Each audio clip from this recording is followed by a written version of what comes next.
আজ এই 15ই November 2016 note বদলে তোলপাড় ফেলে দেওয়া সিদ্ধান্তে 7 দিন।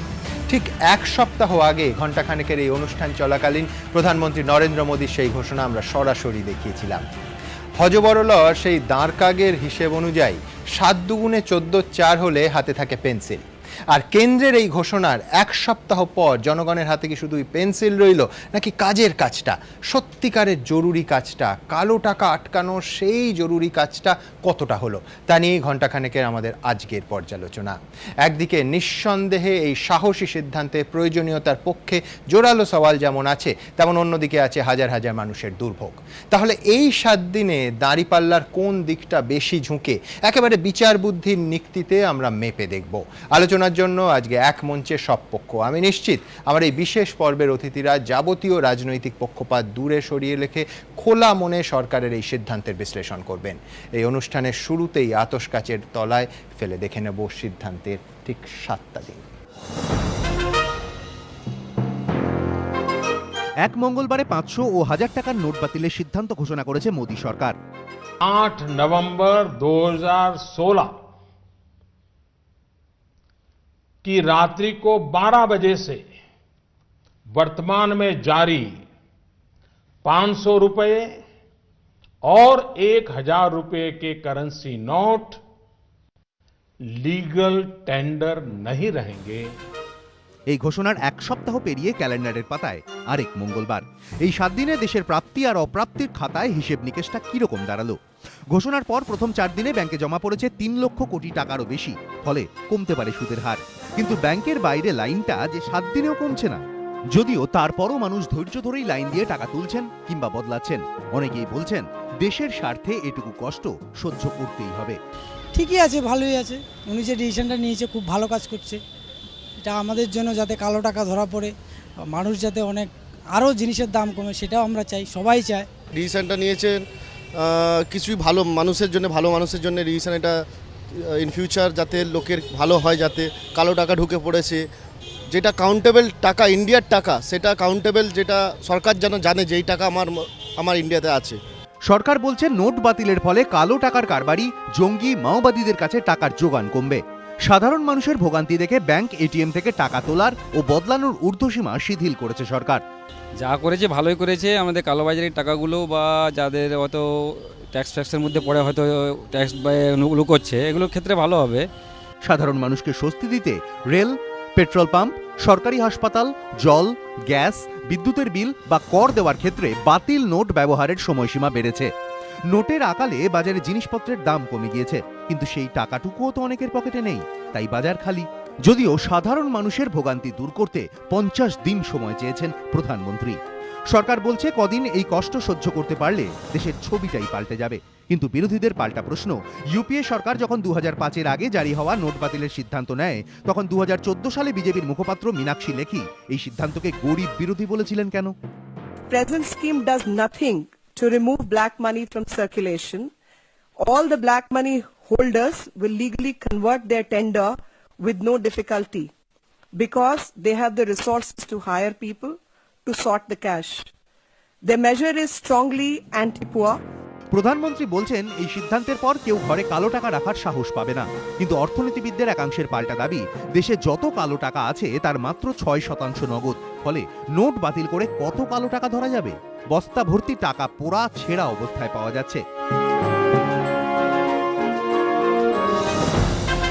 কিন্তু যে দোকানির সামান্য আয়ে সংসার চলে, তার বিক্রি বাট্টা না থাকায় মাথায় হাত।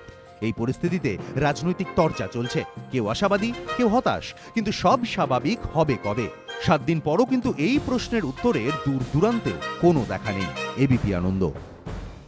এই অনুষ্ঠান যখন চলবে তখন বিশিষ্ট শিল্পী অনুপ রায় আমাদের সঙ্গে স্টুডিওতে আছেন। তার রেখায় এই 7 দিনের তার মতো করে তিনি নিঃসন্দেহে পর্যালোচনা করবেন। আমি স্বপন দাসকে দিয়ে শুরু করব। স্বপনবাবু, প্রথমেই আমি বলে রাখি, প্রধানমন্ত্রী নরেন্দ্র মোদী কালো টাকা উদ্ধারের প্রয়োজনীয়তাকে উপলব্ধি এবং সদিচ্ছা যদি বলেন, আমি 100 দেব, কোনো সন্দেহ নেই। দেশবাসীও আমার ধারণা যে স্টুডিও যারা আছেন তারাও সদিচ্ছা নিয়ে প্রশংসা কোনো প্রশ্ন করবেন না। কিন্তু এই প্রশংসার পাশাপাশি পদ্ধতি নিয়ে হাজারো প্রশ্ন। আজকে আপনারা যেটা করলেন, 4000 টাকা একবার তুললে আঙুলে কালি দিচ্ছেন, আমার এখানে একটাই প্রশ্ন, আমার কোনো আপত্তি নেই, তার মানে এই যে লাইনটা আপনারা নিশ্চয়ই এই তথ্যের ভিত্তিতে করেছেন যে দীর্ঘ লাইন দেখা যাচ্ছে, তাদের সবাই একেবারে সাধু নয়, তাদের মধ্যে অসাধু লোক মিশে আছে, তারা একাধিকবার তুলছে। কালো টাকার কারবারিরা এই 7 দিন কি বসেছিল?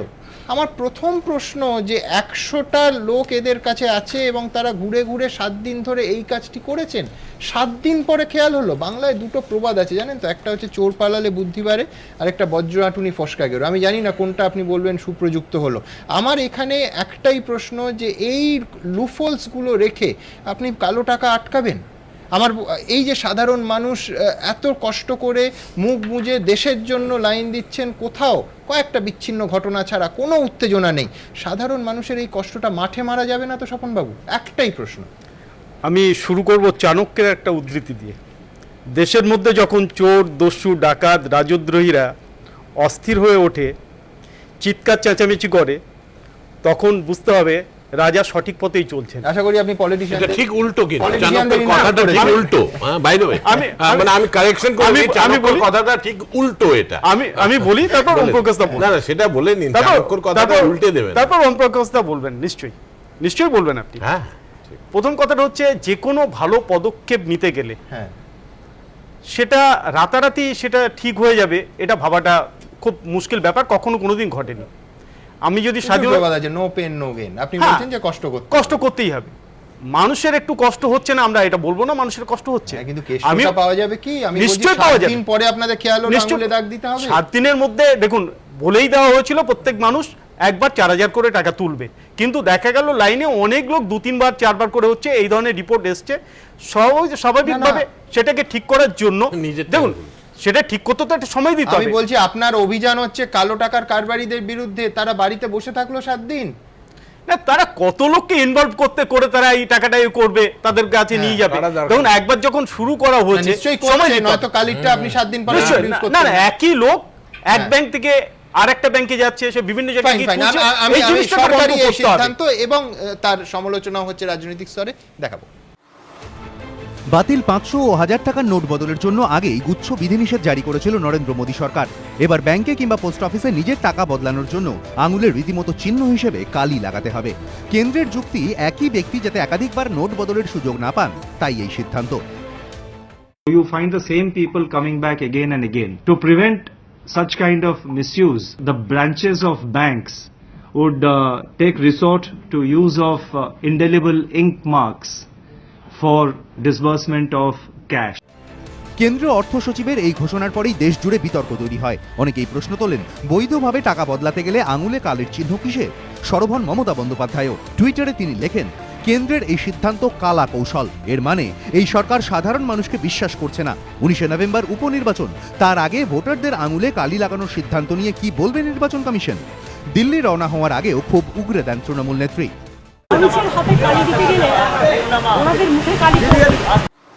আঙুলে কালির দাগ নিয়ে বিভ্রান্তি দূর করতে দুপুরে আসরে নামে সরকার। অর্থমন্ত্রক সূত্রে জানানো হয়, বাঁ হাতে নয়, শুধুমাত্র নোট বদলের সময় সংশ্লিষ্ট ব্যক্তির ডান হাতের তর্জনীতে কালি লাগানো হবে। ভোট দিতে কোনো অসুবিধা হবে না। বিশেষজ্ঞদের একাংশ আঙুলে এই কালি দেওয়ার সিদ্ধান্ত নিয়ে প্রশ্ন তুলেছেন। ভোটের কালি যেটা ইউজ হয় সেটা আমরা যতটা জানি এটা সিলভার নাইট্রেট হচ্ছে ওর মেন কম্পোজিশন। এটা কিন্তু তোলা খুব একটা কষ্টকর নয়, তো অ্যামোনিয়া সলিউশন মডারেটলি কনসেন্ট্রেটেড নিয়ে এটা হাত থেকে উঠে যায়, তারপরে জল দিয়ে ধুলেই চলে যাবে। বিজেপির অবশ্য দাবি, নোট বদলাতে আসা মানুষের আঙুলে কালি লাগানোর সিদ্ধান্তের যৌক্তিকতা রয়েছে। ही व्यक्ति बार बार रोज लाइन में लग जावे, कुछ लोगों ने तो इसको धंधा भी बना लिया था। जो जेन्युइन लोग थे उनको परेशानी होती थी, जिसको पैसे की जरूरत है उनको परेशानी होती थी। কালি নিয়ে যেমন বিতর্ক তৈরি হয়েছে, তেমনি 2000 টাকার নতুন নোটের কালি নিয়েও চলছে আসল নকলের জল্পনা।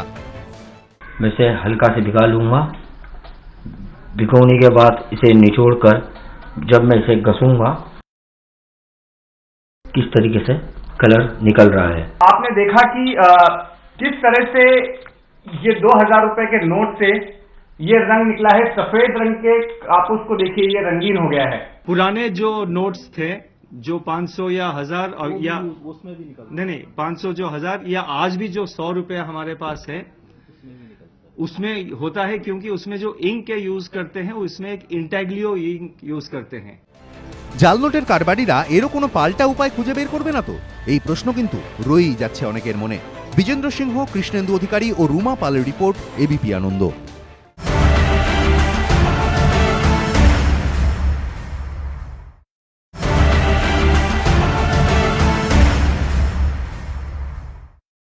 আমি রাজনীতির প্রশ্নে ওমপ্রকাশ মিশ্রের কাছে আসব। বিজেপির তরফ থেকে বলা হচ্ছে যে দুর্নীতিগ্রস্ত বিরোধীরা এবার একজোট হচ্ছে, তার কারণ মৌচাকে ঢিল পড়েছে। কালকে মমতা বন্দ্যোপাধ্যায়ের সঙ্গে আপনারা যাচ্ছেন না কেন? দেখুন, আমাদের প্রত্যেকেই কিন্তু আলটিমেট অ্যানালিসিসে গভর্নমেন্টের উপর বিশ্বাস রাখতে হবে। প্রধানমন্ত্রী হতে পারেন নরেন্দ্র মোদী, কিন্তু দেশের তো একটা ব্যবস্থা আছে। তা আমি গভর্নমেন্টের উপর সম্পূর্ণ আস্থা রাখি, এবং গভর্নমেন্টের উপর যদি আমি আস্থা রাখি তাহলে আমাকে এই সমস্ত বিষয় নিয়ে আলোচনা করতে গেলে রিজার্ভ ব্যাঙ্ক অফ ইন্ডিয়া কি বলছে সেটার উপরেই আলোকপাত করতে হয়। কি বলছে শুনলে সবার মাথা ঘুরে যাবে। সেপ্টেম্বর 2015 সালের তুলনায় সেপ্টেম্বর 2016 সালে 12 লক্ষ কোটি টাকা ব্যাংকে ডিপোজিট হয়েছে। কোন রকম এক্সপ্লেনেশন কেউই দিতেই পারছে না যে 12 লক্ষ কোটি টাকা এক্সট্রা এবং অরুণ জেটলি বলছেন যে এটা পে কমিশনের টাকা, সেটা মাত্র 33,400 কোটি টাকা। 12 লক্ষ কোটি টাকা জমা পড়ে গেল। আমরা যেটা আলোচনা করছি সমস্তটাই অবান্তর আলোচনা করছি। যাদের কাছে ব্ল্যাক মানি ছিল তারা জমা দিয়েছে 12 লক্ষ কোটি টাকা, হতে পারে 11 লক্ষ কোটি টাকা তারা ইতিমধ্যে জমা দিয়েছে। সমস্ত ব্ল্যাক মানিগুলি আজকে হোয়াইট হয়ে গেছে, নাম্বার 1। নাম্বার 2, আজকে আপনি বিদেশে টাকা পাঠাতে পারেন। আপনি জানেন কত টাকা পাঠাতে পারেন? আইনগতভাবে 2014 পর্যন্ত আপনি $75,000 পাঠাতে পারতেন। মোদি গভর্নমেন্ট পাওয়ারে এসে 9 দিনের মাথায় 4 জুন 2014 সালে 9 দিনের মাথায় $75,000 লিমিটকে বাড়িয়ে করলেন $1,25,000। আর তার 1 বছর পরে মে 2015-তে উনি সেটাকে করে দিলেন $2,50,000 টাকা, $2,50,000। তার মানেটা কি দাঁড়ালো? কাইন্ডলি তার মানেটা দাঁড়ালো যে আজকে বিদেশে যেখানে ভারতীয়রা তাদের নিজের সঞ্চয় হতে পারে বা যেইটাই হোক 10,000 কোটি টাকা করে পাঠাতে পারতেন, আজকে 30,000 কোটি টাকা করে কিন্তু গত 2-2.5 বছরে পাঠিয়েছেন। থার্ড, আমি আপনাকে বলি, এবং সবই হচ্ছে রিজার্ভ ব্যাঙ্ক অফ ইন্ডিয়ার কিন্তু ডেটা, সেটা হচ্ছে যে ব্ল্যাক মানি যতটা দেশে প্রত্যেকটা সরকারই ধরে, প্রত্যেক সময় ধরা পড়ে, মাঝে মাঝে আমরা নিউজে দেখি যে কোনো সরকার ধরা পড়ে, কিন্তু বর্তমান 2.5 বছরে ইনকাম ট্যাক্স অ্যাসেসমেন্ট আর সার্ভে কে যদি আমি কম্পেয়ার করি তার 2.5 বছর আগের ইউপিএ সময় 5,500 কোটি টাকা কিন্তু ইউপিএ সময় বেশি সেটা এসেছিল। একই হচ্ছে ইনকাম ডিক্লারেশন স্কিমের কনটেক্সটে। আমি কনক্লুড করে দিয়ে এটা বলে যে এই সমস্ত বিভিন্ন অবান্তর আমরা আলোচনা করছি, গোটা প্রক্রিয়াটা সুনিয়োজিত, সুনিয়ন্ত্রিত, এবং যার মাথার মধ্য থেকে বেরিয়েছে তিনি এক প্রকার প্রণম্য, পুরো দেশকে তিনি রাস্তায় আজকে তিনি নামিয়ে দিয়েছেন।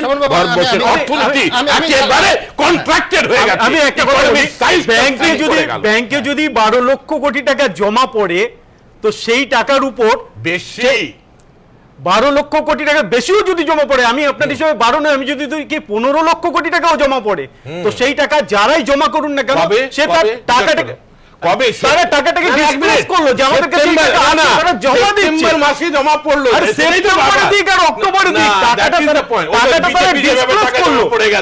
তারা ডিসক্লোজ করলো যে আমাদের কাছে এই টাকা আছে, আমরা ব্যাংকে জমা করছি। গোটা প্রক্রিয়াটা ইনকাম ট্যাক্স রিটার্ন এসে দেখাবে, তো সেই টাকার উপর থেকে ট্যাক্স দিতে হবে। এইবার ইনকাম ট্যাক্স রিটার্ন দেখাবে, সমস্ত ব্ল্যাক মানি হোয়াইট হয়ে গেল। আরে তো সরকার তো স্কিমই এনেছিল যে আপনি আপনার টাকা যদি না, ওটা আইডিএস বলে, ওটা না ভলান্টারি। না না, আমি দ্বিতীয় জিনিসটা একটু বলতে চাইছি। উনি যেটা বললেন সরকার বিদেশে টাকা পাঠানোর একটা লিমিট বাড়িয়েছেন, আমরা যদি বিদেশ থেকে টাকা নেওয়া নিতে পারি, যে কোনো পরিমাণে টাকা যদি আমরা নিতে পারি, আমাদের এখানে যারা ব্যবসা করেন বাইরে তাদেরকেও তো টাকা নিয়ে যাওয়ার ব্যবস্থা করতে হবে। ব্যবসায়ীদের জন্য ইন্ডিভিজুয়াল ব্যবসায়ীদের করছে না, আর ইন্ডিভিজুয়ালটা তারাও ব্যবসার কারণে, এটা টাটা বিড়লার ক্ষেত্রে না, সাধারণ লোকদের ক্ষেত্রে ইন্ডিভিজুয়াল না, ব্যবসায়ীরাও সবার এটা অ্যাপ্লিকেবল। যারা নিয়ে যাচ্ছে তারা টাটা বিড়লা কি আমি দ্রুত রাজনীতির প্রশ্নে আবার ফিরবো যে আরেকটা বিরোধী জোট নিঃসন্দেহে এই ইস্যুতে গড়ে উঠছে, তাতে কেউ আছেন কেউ নেই, কিন্তু কেউ যোগ দিচ্ছেন, যেমন শিবসেনা। মমতা বন্দ্যোপাধ্যায় দাবি করেছেন এখন থেকে আধ ঘন্টা আগে যে শিবসেনা রাষ্ট্রপতির কাছে যে একই সঙ্গে বেশ কিছু রাজনৈতিক দল যাচ্ছে মমতা বন্দ্যোপাধ্যায়ের নেতৃত্বে, তাতে শিবসেনা যারা বিজেপির শরিক, কেন্দ্রের শরিক, তারা যোগ দিয়েছেন। দেখব। কখনো হয়নি যে দেশের মানুষকে টোটাল বিক্রি বানিয়ে দেওয়া হয়েছে। মঙ্গলবার কলকাতা ছাড়ার আগে এভাবেই মোদী সরকারের বিরুদ্ধে সুর চড়ান মমতা বন্দ্যোপাধ্যায়। এরই মধ্যে দিল্লিতে কংগ্রেসের নেতৃত্বে বৈঠকে বসে Trinamool, CPM, BSP, SP, JDU, RJD, DMK সহ 13টি বিরোধী দল। নোট বাতিল ইস্যুতে মোদী সরকারকে কোণঠাসা করতে ঐক্যবদ্ধ হলেও বুধবার রাষ্ট্রপতি ভবনে যাওয়া নিয়ে বিরোধীদের মধ্যে মতপার্থক্য রয়েছে। সূত্রের খবর, বুধবার মমতা বন্দ্যোপাধ্যায়ের নেতৃত্বে রাষ্ট্রপতির কাছে যেতে পারেন ওমর আব্দুল্লাহ এবং বিজেপিরই শরিক শিবসেনা। शिवसेना करेंगे, शिवसेना आएंगे, उन्होंने बात कहा है, उमर भी बोला है, उन्होंने भी आएंगे। अरविंद जी अभी हमारा घर में आ रहा है, हम उसका साथ भी बात कर लेंगे। ये बात सही है कि ममता जी की तरफ से उद्धव ठाकरे जी के साथ बातचीत हो रही है, चल रही है। जहां भी जाकर जनता की त्रासदी अगर कम हो सकती है, शिवसेना वहां जाने के लिए तैयार है। তবে সূত্রের খবর, সংসদে জোট বেঁধে মোদী সরকারকে কোণঠাসা করতে রাজি হলেও বুধবার মমতার সঙ্গে রাষ্ট্রপতি ভবনে যাচ্ছে না কংগ্রেস ও CPM. Mamata Banerjee and all of them are proposing. Which much? To the president. There is nothing proposed here. Note বাতিল ইস্যুতে মোদীর বিরোধিতায় মমতা বন্দ্যোপাধ্যায়ের নেতৃত্বে রাষ্ট্রপতির কাছে গেলে যাবতীয় লাইমলাইট তাঁর দিকে চলে যাবে, এমনটা আজ করেই কি কংগ্রেস সে পথে হাঁটল না? তাই কি তারা একই ইস্যুতে পরে অন্য সহযোগীদের সঙ্গে রাষ্ট্রপতি ভবনে যাবে? এমন প্রশ্ন ঘোরাফেরা করছে রাজনৈতিক মহলে। এদিকে বুধবার থেকে শুরু হতে চলা সংসদের শীতকালীন অধিবেশনের আগে এদিন সর্বদলীয় বৈঠকও হয়। সূত্রের খবর, সরকার জানিয়েছে তারা যে কোনো ধরনের আলোচনায় প্রস্তুত। माननीय प्रधानमंत्री जी ने सभी पार्टियों से निवेदन किया है शीतकालीन सत्र का बहस के लिए, चर्चा के लिए पूरा उपयोग करें। हम लोगों ने ये तय किया है कि एक ज्वाइंट स्ट्रेटजी होगी, चाहे कितना भी प्रयास सरकार अपोजिशन यूनिटी तोड़ने का प्रयास करे, लेकिन हम टूटेंगे नहीं। অন্যদিকে তৃণমূলের লোকসভার নেতা সুদীপ বন্দ্যোপাধ্যায় বলছেন, কিছুদিনের জন্য এই প্রক্রিয়া বন্ধ রাখুন, তারপর একটা সুষ্ঠু ব্যবস্থা চালু করুন। ধনীরা খুশি আর সাধারণ মানুষকে কষ্ট ভোগ করতে হচ্ছে, বিদেশ থেকেও কালো টাকা উদ্ধার করুন। যদিও প্রধানমন্ত্রীর নির্দেশ অনুযায়ী বিজেপি কিন্তু নোট বদলের সিদ্ধান্তের সমর্থনে জোরালোভাবেই বিরোধীদের আক্রমণ করছে। जनता के हित में जो काम हो रहा है उसकी निंदा करना, मुझे तो ये लॉजिक समझ नहीं आता। এদিকে দুদিন আগেই 4000 টাকার নোট বদলাতে লাইনে দাঁড়িয়েছিলেন রাহুল গান্ধী। নাম না করে এ বিষয়ে খোঁচা দিয়েছিলেন মোদী। और आपने देखा कैसे कैसे लोग 2G स्कैम, कोयला स्कैम, आज 4000 रुपया बदलने के लिए लाइन में खड़े रहना पड़ता है जी। আর এদিন টাকা বদলাতে ব্যাংকে যান মোদীর মা। জানিয়ে কটাক্ষের সুরে অরবিন্দ কেজরিওয়ালের বক্তব্য, মোদীজি, রাজনীতির জন্য মাকে লাইনে দাঁড় করানো ঠিক নয়। অন্যদিকে নোট বাতিল কাণ্ডে মঙ্গলবার সরকারের হলফনামা তলব করেছে সুপ্রিম কোর্ট। 500 ও 1000 টাকার নোট বাতিলের ফলে সাধারণ মানুষের ভোগান্তির কথা জানিয়ে সর্বোচ্চ আদালতে একটি জনস্বার্থ মামলা দায়ের হয়। তারই প্রেক্ষিতে সুপ্রিম কোর্ট হলফনামা তলব করে জানতে চেয়েছে জনসাধারণের অসুবিধা দূর করতে কী ধরনের পদক্ষেপ নিয়েছে কেন্দ্র। যদিও নোট বাতিলের সিদ্ধান্তের ওপর স্থগিতাদেশ জারি করতে রাজি হয়নি সর্বোচ্চ আদালত। এবিপি আনন্দ।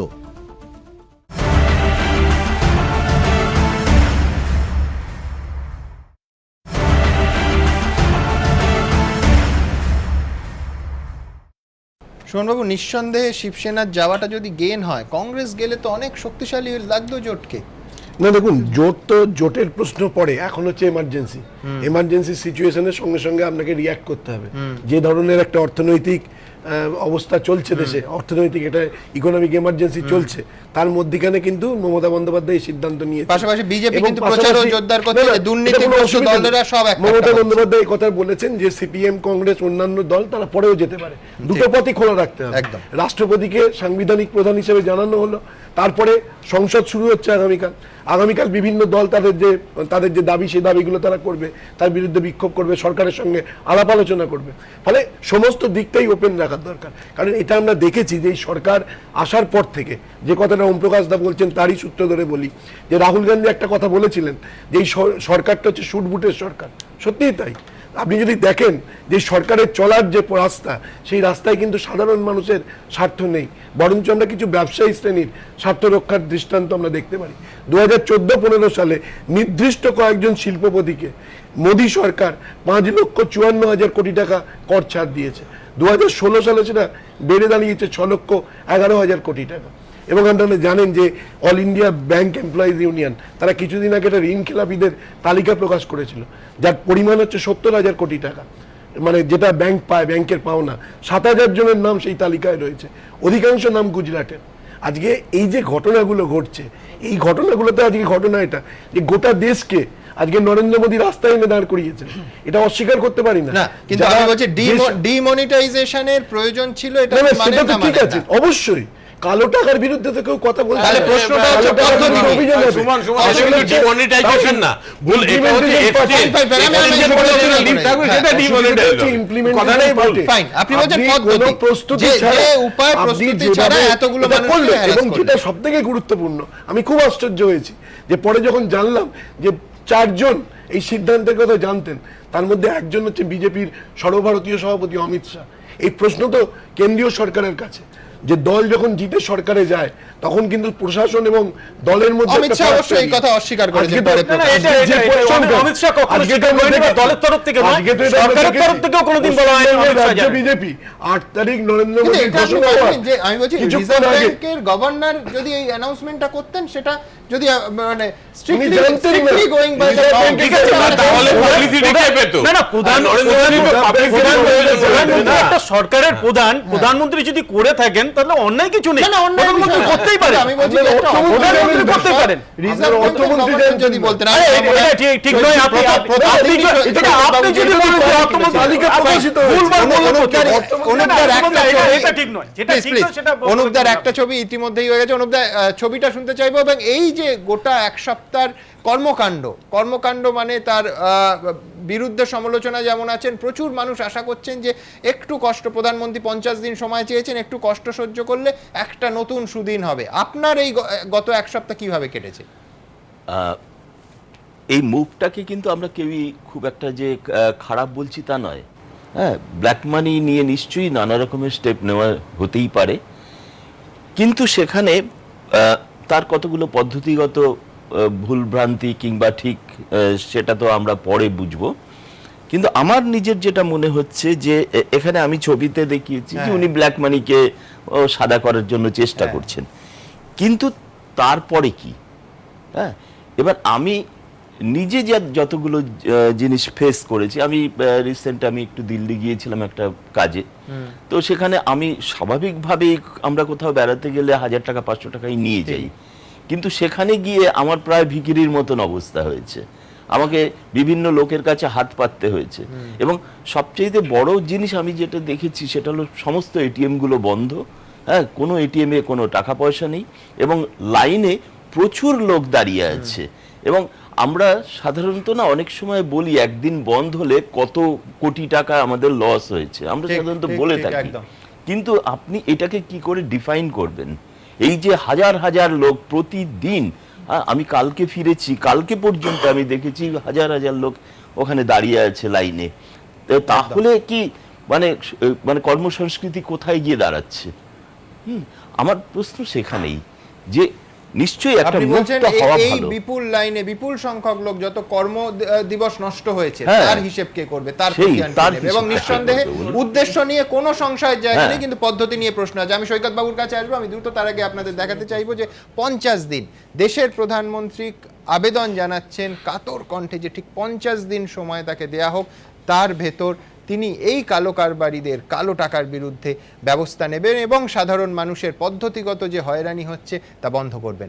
অনেকেই মনে করছেন 50 দিনে এই দুরূহ কাজটা কি সম্ভব? দেখুন, নোট বাতিলের জেরে চূড়ান্ত দুর্ভোগে সাধারণ মানুষের ভোগান্তি দূর করতে 50 দিন সময় চেয়েছেন নরেন্দ্র মোদী। मैंने सिर्फ देश से 50 दिन मांगे हैं, 50 दिन। 30 दिसंबर तक मुझे मौका दीजिए मेरे भाई। কিন্তু 50 দিনে কি এই সমস্যা পুরোপুরি সমাধান সম্ভব? সরকারের হিসেব বলছে বাজারে প্রায় 15 লক্ষ কোটি টাকার বাতিল নোট রয়েছে। 50 দিনে এই 15 লক্ষ কোটি টাকার পুরনো নোট বদলে নতুন করে 15 লক্ষ কোটি টাকার নোট পৌঁছে দেওয়া সম্ভব? ব্যাংকের সামনে লম্বা লাইন আর একের পর এক এটিএম এর দরজায় তালা দেখে কাজটা সহজ মনে হচ্ছে না। সূত্রের খবর, নতুন 500 ও 2000 টাকার নোট ভরার জন্য এটিএম এ যে প্রযুক্তিগত পরিবর্তন করতে হবে তার জন্য অন্তত 15 দিন সময় লাগবে। এই 15 দিনের মধ্যে সরকারি ছুটিও রয়েছে। আর ব্যাংকগুলির কাছে এখনো চাহিদা অনুযায়ী নতুন নোট পৌঁছয়নি। বহু ব্যাংকে তো 500 টাকার নোট আসেইনি, শুধু 2000 টাকার নোট পৌঁছেছে।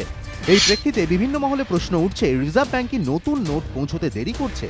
ব্যাংক কর্মী সংগঠনের দাবি, বর্তমান পরিকাঠামোয় 50 দিনে পরিস্থিতি সামাল দেওয়া সম্ভব নয়। এর দুটি কারণ: ব্যাংকের কাছে জাল নোট ধরতে পর্যাপ্ত যন্ত্র নেই, নোট গোনার জন্যও ব্যাংকের হাতে যথেষ্ট সংখ্যক যন্ত্র নেই। আমার মনে হচ্ছে যে এটাকে আরো বাড়ানো দরকার আছে, যাতে কি মানুষ মানে ভালো মতন ভাবে। আদারওয়াইজ কি হচ্ছে যে এখন এই মুহূর্তে ব্যাংক এমপ্লয়িজদের উপরে যেমন একদিকে চাপ, আর একদিকে কাস্টমারদের মধ্যে একটা উৎকণ্ঠা। অর্থনীতিবিদদের একাংশের মতে 50 দিনে সাধারণ মানুষের ভোগান্তি কমলেও অন্যান্য ক্ষেত্রে তার প্রভাব পড়তে বাধ্য। টোটাল ভলিউম অফ ট্রেড এটা অনেক শ্রিঙ্ক করে গেল। রিয়েল এস্টেট সেক্টরে ফ্ল্যাটের বাড়ির দাম কমবে, ওভার সাপ্লাই আসবে, ইন্টারন্যাশনাল ট্রেডেও এর প্রভাব পড়বে। ফলে এই প্রভাবগুলো কিন্তু এখন অনেক দিন চলবে এবং তার ফলে কিছু লোক কাজ হারাবেন, কিছু লোকের ইনকাম কমে যাবে। যদিও স্টেট ব্যাংক অফ ইন্ডিয়ার চেয়ারপারসন অরুন্ধতী ভট্টাচার্যর বক্তব্য, 50 দিনে সমস্ত কাজ সেরে ফেলা সম্ভব হবে। जब एटीएम से सामान्य तौर पे पैसा निकलना शुरू हो जाएगा, तब आप देखिएगा कि ये जो हमारे कामकाज हो रहा है इसमें और गति आएगी, और जितना हम लोग को काम करना है 50 दिनों में वो हम आसानी से कर पाएंगे। অর্থনীতিবিদদের একাংশও মনে করে, সরকার যখন 50 দিন সময় চাইছে তখন নিশ্চয়ই তাদের নির্দিষ্ট পরিকল্পনা আছে। এটা প্রবলেম হচ্ছে, যেটা হচ্ছে অ্যাডিকুয়েট ক্যাশ ইন সার্কুলেশন নেই। যেভাবে উনি পরিকল্পনা করেছেন, আশা করা যাচ্ছে আগামী কয়েকদিনের মধ্যেই ওই সার্কুলেশন মানে ওই কারেন্সিটা যদি ইন সার্কুলেশন চলে আসে, তাহলে সাধারণ মানুষের ওই দুঃখ কষ্টটা ভুলে যাবে। যদিও বর্তমান পরিস্থিতি অত্যন্ত জটিল, এই প্রেক্ষাপটে কি সম্পূর্ণ ভিন্ন কোনো পথে হাঁটতে পারে সরকার? বিশেষজ্ঞদের একাংশ বলছেন, টাকার পর্যাপ্ত যোগানের জন্য বিদেশি প্রিন্টিং প্রেসেও নোট ছাপানোর নির্দেশ দেওয়ার পথে হাঁটতে পারে মোদী সরকার। অতীতে এমন নজিরও আছে। অর্ণব মুখোপাধ্যায় ও রক্তিম ঘোষ, এবিপি আনন্দ। সৈকতবাবু, আবার পদ্ধতি নিয়ে প্রশ্ন। আজকেই বিজনেস স্ট্যান্ডার্ডে এডিটোরিয়ালে লেখা হয়েছে যে বহু দেশ এই রকম কারেন্সি ক্রাইসিস হলে বিদেশ থেকে একেবারে সঙ্গোপনে এনে ছাপিয়ে ঠিক যতটা বিকল্প নিষিদ্ধ হচ্ছে ততটা ব্যবস্থা করতে পারতো। ভারতবর্ষ করেনি, সেই জন্য এই ভোগান্তি। আমার কাছে প্রশ্নটা খুব পরিষ্কার, 50 দিনের মধ্যে একটা যারা একেবারে স্যালারিড পার্সন, সাদা টাকার এই অসংখ্য মানুষ, আমি বিশ্বাস করতে রাজি নই যে এই যে দীর্ঘ লাইন দেখছি এর মধ্যে প্রচুর 50% বা তার বেশি কালো টাকার কারবারি নিঃসন্দেহে আছে বলেই সরকারকে একাধিক পদ্ধতি আঙুলে কালি লাগাতে হচ্ছে। কিন্তু আমি বলছি, জেনুইন মানুষগুলোর একটু সুরাহা হবে। আজকেও কলকাতা শহরে, শুধু কলকাতা শহরে অসংখ্য এটিএম বন্ধ, মানে কটা এটিএম খোলা আমার ধারণা আঙুলের করে গোনা যায়। দেখুন, সরকারের পদ্ধতিগত পলিসি হিসেবে ডিমনিটাইজেশন এমন কিছু বড় পলিসি নয়। ঠিক, একদম যে কোনো অর্থনীতি তার প্রক্রিয়ার মধ্যে দিয়ে ডিমনিটাইজেশন আনতে পারেন। সময়ে সময়ে কিছু কারেন্সি বাতিল করেন, নতুন কারেন্সি নোট সার্কুলেশনে আনেন, এবং ডিমনিটাইজেশন এমন কিছু বড় ব্যাপার নয়। কিন্তু সেটাকে যেভাবে দেখানো হলো, এবং তার জন্য অ্যাডিকুয়েট, আমার যেটা মনে হয় অ্যাডিকুয়েট প্রিপেয়ার্ডনেস নেই। বেশ, আমি প্রথম দিনই আপনাদের স্টুডিওতে এসে বলেছিলাম যে প্রথমত এটা রিজার্ভ ব্যাংক খুব কোয়াইটলি এই প্রসেসটাকে করতে পারতো। 500 টাকা প্রথমে উইথড্র করে নিল, উইথড্র করে নতুন 500 টাকা বাজারে ছাড়লো, তারপরে 1000 টাকা উইথড্র করে নিল, 1000 টাকা ছাড়লো। এইভাবে করলেই কিন্তু সিমলেসলি পুরো সিমলেসলি। আমার এখানে দ্বিতীয় প্রশ্ন, যে ভারতবর্ষে প্রায় ধরুন 60% বিজনেস এটা নগদ টাকায় হয়, সেখান থেকে একটা ক্যাশলেস জায়গায়, আমি বলছি যেটা আইডিয়াল, যেটা উন্নত দেশে হয়, প্লাস্টিক মানিতে সেটা ট্রান্সফার সম্ভব।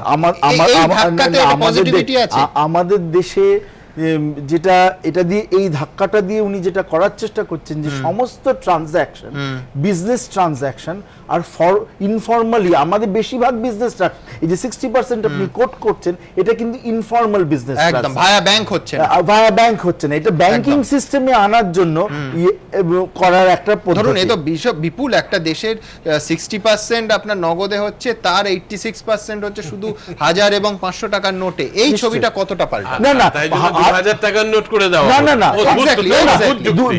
2000 টাকা করার কোনো যুক্তি নেই, আমি সেটা বলছি না।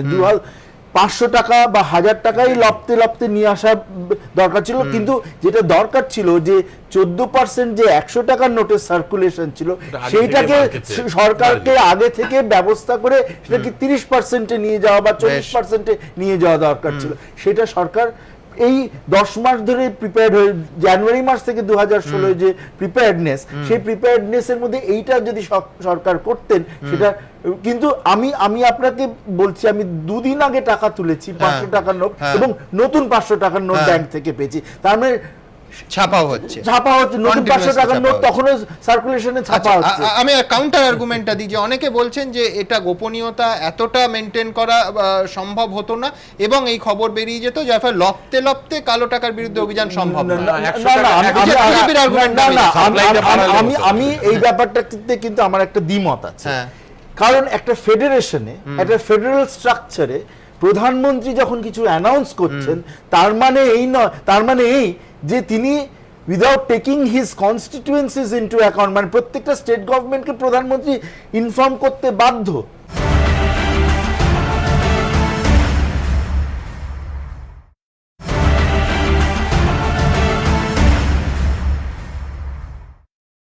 প্রধানমন্ত্রী যদি ইনফর্ম না করে থাকেন স্টেট গভর্নমেন্টকে অ্যাবাউট দিস, যে আমরা এইরকম একটা জিনিস করতে চলেছি, তাহলে কিন্তু পদ্ধতিগত ত্রুটি সেখানেই থেকে যাচ্ছে। প্রথমে পদ্ধতিগত ত্রুটি সেখানেই থেকে যাচ্ছে। না না, সৈকত, আমি একটা জিনিস জানতে চাইছি, যদি এটা প্রত্যেকটা স্টেট গভর্নমেন্টকে জানিয়ে দিত, যেটা প্রত্যেকে চাইছিল, যেটা আমাদের মমতা ব্যানার্জি বলুন, মুলায়ম সিং যাদব, সবাই চাইছিলেন আমাদেরকে জানানো হয়নি, কিন্তু জানালে কি এই পদ্ধতিটা কোনো গোপন থাকতো? মোহন ভাগবতকে আর অমিত শাহকে জানিয়ে দেওয়া হলো।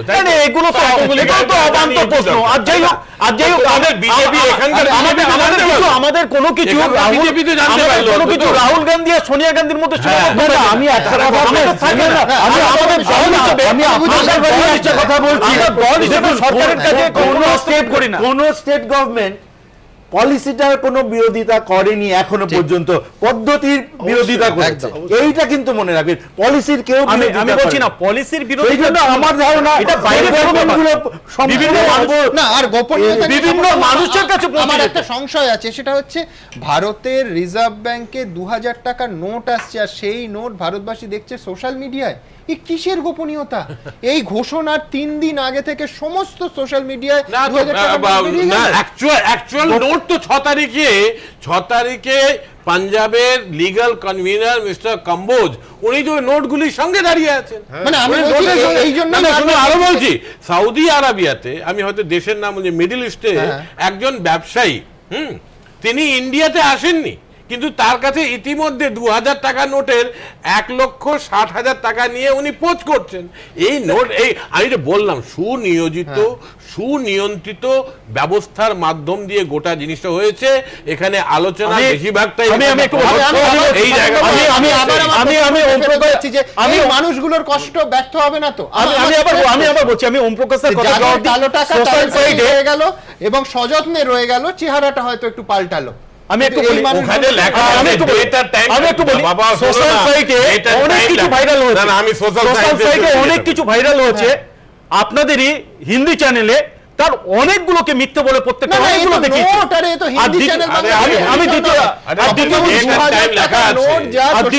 যারা আছেন তারা জানেন যে ছবি এসছে হুবহু সেই ছবি 2000 টাকার। শুধু তাই নয়, আরবিআই এর গভর্নর প্রেস কনফারেন্সে লাইভ আমরা দেখিয়েছি যে বলেছেন যে আমরা তদন্ত করে দেখব কিভাবে এই ছবি বেরোলো। আমাদের সংশয়টা যে কালো টাকা যাদের কাছে ছিল তাদের হাতেই চেহারা বদল করে বা এই কদিন বিভিন্ন পদ্ধতিতে তাদের হাতেই জমা থাকবে না তো? আর সাধারণ মানুষের এই লাইনে দাঁড়ানো, এই হাসি মুখে অথবা মুখ বন্ধ করে যে কষ্ট সহ্য করা, সেটা ব্যর্থ হবে না তো? কিভাবে কালো টাকার কারবারিরা তাদের কালো টাকা সাদা করছেন দেখুন।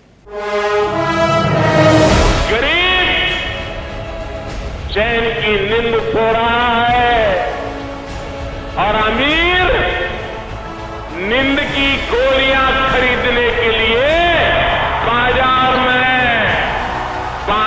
में चक्कर काट रहा है। মোদী সরকারের দাবি আচমকা নোট বাতিলের জেরে জাল নোটের পাশাপাশি জব্দ হবে কালো টাকার কারবারিরাও। আয়কর দপ্তর সূত্র খবর, ইতিমধ্যেই বিভিন্ন জায়গায় নানা উপায়ে কালো টাকা সাদা করার চেষ্টা তাদের নজরে এসেছে। অনেক বড় ব্যবসায়ী নাকি এখন তাদের কর্মচারীদের কয়েক মাসের অগ্রিম বেতন দিয়ে দিচ্ছেন। বহু বিত্তশালী আবার নিজেদের কালো টাকা বিশ্বস্ত কর্মীদের বিভিন্ন ব্যাংক ও পোস্ট অফিসের অ্যাকাউন্টে রেখে দিচ্ছেন, পরিবর্তে ওই কর্মচারীকে টাকার একটি অংশ দেওয়ার প্রতিশ্রুতি দিচ্ছেন। এতে কালো টাকা সাদাও হয়ে যাচ্ছে, আবার দুজনেই লাভবান হচ্ছেন। সূত্রের খবর, কালো টাকা সাদা করার কৌশল হিসেবে কেউ কিনছেন বিদেশি মুদ্রা। আয়কর দপ্তর সূত্র খবর, চোরাপথে কলকাতা ও শহরতলি এলাকায় যে বাংলাদেশি সোনা আসে তা কেনার জন্য এখন রীতিমতো ধুম পড়ে গিয়েছে। কালো টাকার কারবারিরা যাতে সোনার দোকানকে ব্যবহার করতে না পারে সেজন্য ইতিমধ্যেই সোনা কেনায় প্যান বাধ্যতামূলক করেছে কেন্দ্র। খতিয়ে দেখা হচ্ছে বিভিন্ন সোনার দোকানের বিক্রির নথি এবং সিসিটিভি ক্যামেরার ফুটেজ। সূত্রের খবর, অনেকেরই কালো টাকা বিলি হচ্ছে ড্যান্স বারগুলিতে বকশিসের মাধ্যমে। প্রধানমন্ত্রীর স্বপ্নের প্রকল্প জনধন যোজনার অ্যাকাউন্টও বাদ করেনি কালো কারবারিদের নজর থেকে। The Jan Dhan account holders who are legitimately operating their accounts will not be put to any kind of difficulty.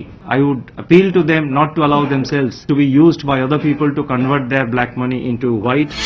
গত বছরের অক্টোবরে ৬,০০০ কোটির কালো টাকা বিদেশে পাচারের অভিযোগে ৫৯টি সংস্থার খোঁজে প্রায় ৫০টি জায়গায় তল্লাশি চালায় সিবিআই। অভিযোগ, চাল, ডাল ও ড্রাই ফ্রুটসের নাম করে হংকংয়ের ১০টি সংস্থার কাছে কোটি কোটি টাকা পাচার করে সংস্থাগুলি।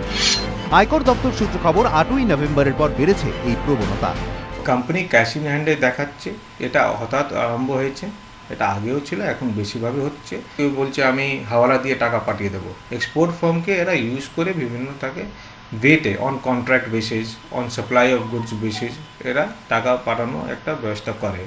আইটি, যাকে আমরা ইনফরমেশন টেকনোলজি বলি, এটা ফুললি আপগ্রেডেড আছে। আপনার তো একটা বিজনেস প্যাটার্ন আছে, অর্থাৎ যেটা যদি ফ্লাকচুয়েট করে তাহলে ইনকাম ট্যাক্স আপনাকে ধরবে। কালো টাকার কারবার রুখতে বিভিন্ন জায়গায় তল্লাশি চলছে। সূত্রের খবর, গত 7 দিনে ৮ কোটি টাকা বাজেয়াপ্ত করেছে পূর্বাঞ্চলীয় আয়কর দপ্তর। মঙ্গলবার আয়কর দপ্তরের স্টেশন হেডদের নিয়ে ভিডিও কনফারেন্স হয়। Highway, real estate, event management সংস্থা সহ বেশ কিছু ক্ষেত্রের ওপর নজরদারির জন্য আধিকারিকদের নির্দেশ দেওয়া হয়েছে। একটি চক্র ভুয়ো বিল বানিয়ে কালো টাকা সাদা করছে বলেও তাদের সতর্ক করা হয়েছে। তৈরি হয়েছে টাস্ক ফোর্সও। ৮ই নভেম্বর রাতে মোদির ঘোষণার পর রেলের টিকিট কেটেও কালো টাকাকে সাদা করার কৌশল নজরে আসে সরকারের। এরপরই তৎপরতার সঙ্গে একাধিক পদক্ষেপ নেয় রেল মন্ত্রক। রাজর্ষি দত্তগুপ্ত, এবিপি আনন্দ।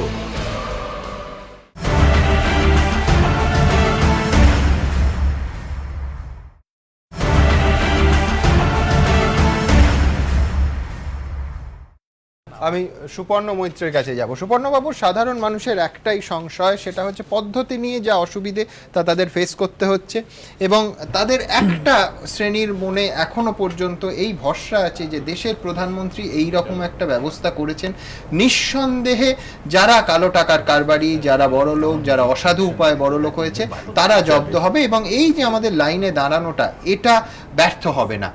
এই ভরসার আপনি কতটা এই ভরসার সঙ্গে একমত? যখনই আমি কোনোদিন আপনার প্রোগ্রামে আসি, যখন আপনি প্রোগ্রামটা শুরু করেন, আমি কথাগুলো প্রথমে খুব মন দিয়ে শুনি, এবং শুনতে শুনতে একটা মনে অঙ্ক করে ফেলছিলাম, এবং যদিও আমি নিউমোরোলজিস্ট নই কিন্তু ৩ সংখ্যাটাই আমি এসে দাঁড়াচ্ছিলাম। কিরকম হচ্ছে, মে 2014 সালে থেকে নভেম্বর 2016, 30 মাস, প্রথম সংখ্যা 3। উনি আসার আগে বললেন সবকা সাথ সবকা বিকাশ, তা এবং কতগুলো স্কিমও বললেন, digital India, skill India, stand up India, make in India. তারপরে এই 3টে জিনিস করলেন, বা তার আগে সরকার আসার আগে 3টে জিনিসের বিরোধ করেছেন। আধারের বিরোধ করেছেন, গুডস অ্যান্ড সার্ভিস ট্যাক্সের বিরোধ করেছেন, এবং এই ব্ল্যাক মানি যে আগে করার সেটা বিরোধ করেছেন। সেই সংখ্যাটাও 3। বারবার আক্রমণ করতেন কংগ্রেস। তারপরে কিছুদিন আগে আমরা যুদ্ধ রব শুনলাম, উইমেন্স ইকুয়ালিটি নিয়ে একটা আলোচনা শুনলাম, এবং ডিমনিটাইজেশন, সেটাও 3। এটা কি মোদি সরকারের ট্রিপল তালাক with the people of India? That is the question which I want to ask. ঠিক আছে, এখানে আমার একটা কাউন্টার আর্গুমেন্ট আছে। ধরুন আমি শুধু আমাদের স্টেটের পার্টেই আসি, যে ছোট ব্যবসায়ী, মাঝারি ব্যবসায়ী, বড় বাজার এলাকা, পোস্তা, আপনি ট্র্যাডিশনালি যদি দেখেন জনসংঘের সময় থেকে জনসংঘ, তারপর বিজেপির একেবারে মানে আমাদের টেলিভিশনের ভাষায় বলতে গেলে কোর্ট টিজি, মানে একেবারে ভোট ব্যাংক। নানা পলিটিক্যাল পার্টি যে পার্টির সঙ্গে অ্যালায়েন্স হোক না কেন, ওখান থেকে বিজেপি প্রার্থীরা জয়ী হয়েছেন। এই সব থেকে বড় ইম্প্যাক্ট বড়বাজার এবং এই স্মল আর মিডিয়াম বিজনেসম্যানদের ওপর। তাহলে কোর কনস্টিটুয়েন্সিকে মোদি চ্যালেঞ্জের মধ্যে ফেলবেন কেন? আমি সেটা বিশ্বাস করি না যে উনি চ্যালেঞ্জের মধ্যে ফেলেছেন, এবং সবথেকে প্রান্তিক গরিব মানুষরাই এটার শিকার হচ্ছে। এবং একদিনে কিন্তু বিহেভিয়ারাল প্যাটার্ন, আপনি বলছেন বড় বাজার বা সুরাট, গুজরাটের মানে বিভিন্ন যে ব্যবসায়ী, আমি ওম প্রকাশ দার সাথে এগ্রি করতে হয়তো I am inclined to believe him. তার কারণটা হচ্ছে যে আমরা শুধুমাত্র যেটা করছে যে উনি একমাত্র হোলিয়ার দেন দাও, বাকি সব পলিটিক্যাল পার্টিকে ইনফরমেশন দিলেই সেটা লিক হয়ে যাবে, এই হোলিয়ার দেন দাও অ্যাটিটিউড আমার মনে হয় এটা পার্লামেন্টারি সিস্টেমে ঠিক নয়। যদি সত্যি সাস্টেনেবল ওয়েতে উনি এটাকে, এই সমস্যাটাকে মেটাতে চেষ্টা করতেন, উনি সকলকে একসাথে নিয়ে চলার চেষ্টা করতেন, সবকা সাথ সবকা বিকাশ ছিল। আমি এটা নিয়ে সর্বদমন বাবুর কাছে যাব, কিন্তু তার আগে দেখব যে বাজারের ওপর এই মুহূর্তে অন্তত 7 দিন, নিঃসন্দেহে এত বড় ঘটনার ক্ষেত্রে, এত বড় পদক্ষেপের ক্ষেত্রে 7 দিন পর্যালোচনার যথেষ্ট সময় নয়, কিন্তু 7 দিনে বাজারে কি ইম্প্যাক্ট পড়েছে। হঠাৎ 500,000 বাতিল, হাতে যে কটা 100 টাকার নোট রয়েছে তা খরচ করতে হচ্ছে অনেক ভেবেচিন্তে। এর জেরে ব্যাপক ক্ষতিগ্রস্ত হচ্ছে বাজার। আঁচ পড়েছে বড় বড় বাজারেও। বড় বাজার, এজুরা স্ট্রিট কিংবা চাঁদনি মার্কেট অন্য সময় দিনভর ভিড়ে ভিড়াক্কার, আর এখন প্রায় শুনশান, দোকান ফাঁকা। জুতো সেলাই থেকে চণ্ডীপাঠ, যে কোনো কিছুর জন্যই লোকে ছোটে বড় বাজারের পাইকারি বাজারে। ব্যবসায়ীদের একাংশের বক্তব্য, বড় বাজারে দিনে গড়ে 50 থেকে 60 কোটি টাকার ব্যবসা হয়, এখন তা এক ধাক্কায় কমে 10 কোটির কাছাকাছিতে এসে ঠেকেছে। এর কারণ খুঁজতেই আমরা ঢুকে পড়েছিলাম ধর পরিবারের দোকানে। 180 বছরের ব্যবসা, বাসনপত্র থেকে গৃহস্থের টুকিটাকি নানা জিনিসপত্র পাওয়া যায়। এমনিতে দিনে গড়ে প্রায় 10,000 টাকার ব্যবসা হয়, এখন 400-500 হচ্ছে না। 46-এ হয়েছে, 71-এ তখন নকশাল পিরিয়ড ছিল, সেসব কোনো হতে পারে। এটা তো খালি এফেক্ট তো তার কলকাতা নয়, সারা ভারতবর্ষে। আগে এখানে 5,000, 6,000, 7,000, 8,000, 10,000 টাকা বিক্রি হতো, এখন 400-500 টাকাও বিক্রি হয় না, খদ্দের নাই তো। বড়বাজারে একসময় ঘন ঘন ডাকাতি হওয়ার পর পুলিশের তরফে পরামর্শ দেওয়া হয়েছিল কার্ডের মাধ্যমে বিকিকিনি শুরু করার জন্য, কিন্তু বড়বাজার আজও আছে বড়বাজারেই। এখানে কাগুজে টাকাই সব, নোটের অভাবে তাই এখন নাভিশ্বাস ওঠার জোগাড়। বড়বাজারের কাছে ক্যানিং স্ট্রিটেও একই পরিস্থিতি, ব্যবসা প্রায় লাটে ওঠার জোগাড়। এই দোকানে গড়ে 20,000 টাকার ব্যবসা হতো, এখন কিছুই হচ্ছে না। এখন একদম ব্যাড সিচুয়েশন, কিছু হচ্ছে না। সন্ধ্যে 4টার সময় বনি হচ্ছে, এমনি সাধারণ দিনে 10,000 টাকা, 2,000 টাকা বিক্রি করতে পারছি না। সব মার্কেট পুরো ঠান্ডা বসা আছে। নোটের আকালে ধুঁকছে চাঁদনি মার্কেটও। চাঁদনিতে দিনে গড়ে ব্যবসা হতো প্রায় 40 থেকে 50 কোটি টাকার। নোট বাতিলের পর সেটা তলানিতে ঠেকে এখন মেরে গেটে 4-5 কোটি। ইলেকট্রনিক্সের দোকানের মালিক সুশান্ত ভট্টাচার্য জানালেন, দিনে আগে প্রায় 1 থেকে 1.5 লাখ টাকার ব্যবসা হতো, এখন বৌনি হতে হতেই বিকেল। এরকম ধরনের কোনোদিন ক্রাইসিস হয়, যেদিন থেকে এই জিনিসটা চালু হয়েছে সেই দিন থেকে আমাদের বই না হচ্ছে না দোকানে, যেখানে 1 লাখ 1.5 লাখ টাকা আমাদের সেল হয়, খুচরো সেল। এবার নোট নেই, ব্যবসা নেই, চুপচাপ বসে শুধু টিফিন খরচা হচ্ছে না, বিরাট অসুবিধে। এর সমস্যার কোনো মানে ভাষায় প্রকাশ করা যায় না। ইলেকট্রনিক্স সামগ্রীর জন্য যেমন চাঁদনি মার্কেট, তেমনি ইলেকট্রিক্যাল সামগ্রী কিনতে লোকে যায় এজুরা স্ট্রিট, সেখানেও দোকানগুলি ফাঁকা। শেখ আব্দুল বশিরের এই দোকানে এমনিতে দিনে প্রায় 20,000 টাকার ব্যবসা হয়, কিন্তু এখন টেনে টুনে 2,000। বাজারে লোক নেই, কাস্টমার নেই, যাই আছে 500-1000 টাকার নোট বলছে, আমরা নিতে পারছি না, দিতে পারছি না। Totally down position. এই 4-5 দিন আমরা যেটা ফিল করেছি সেটা ধরুন বিগত 10-15 বছরও ফিল করিনি। এই বড় বড় বাজারের ব্যবসায়ীদের এখন একটাই প্রার্থনা, ফিরে এসো টাকা, 100 হয়ে এসো, 500, 1000, 2000 হয়ে এসো।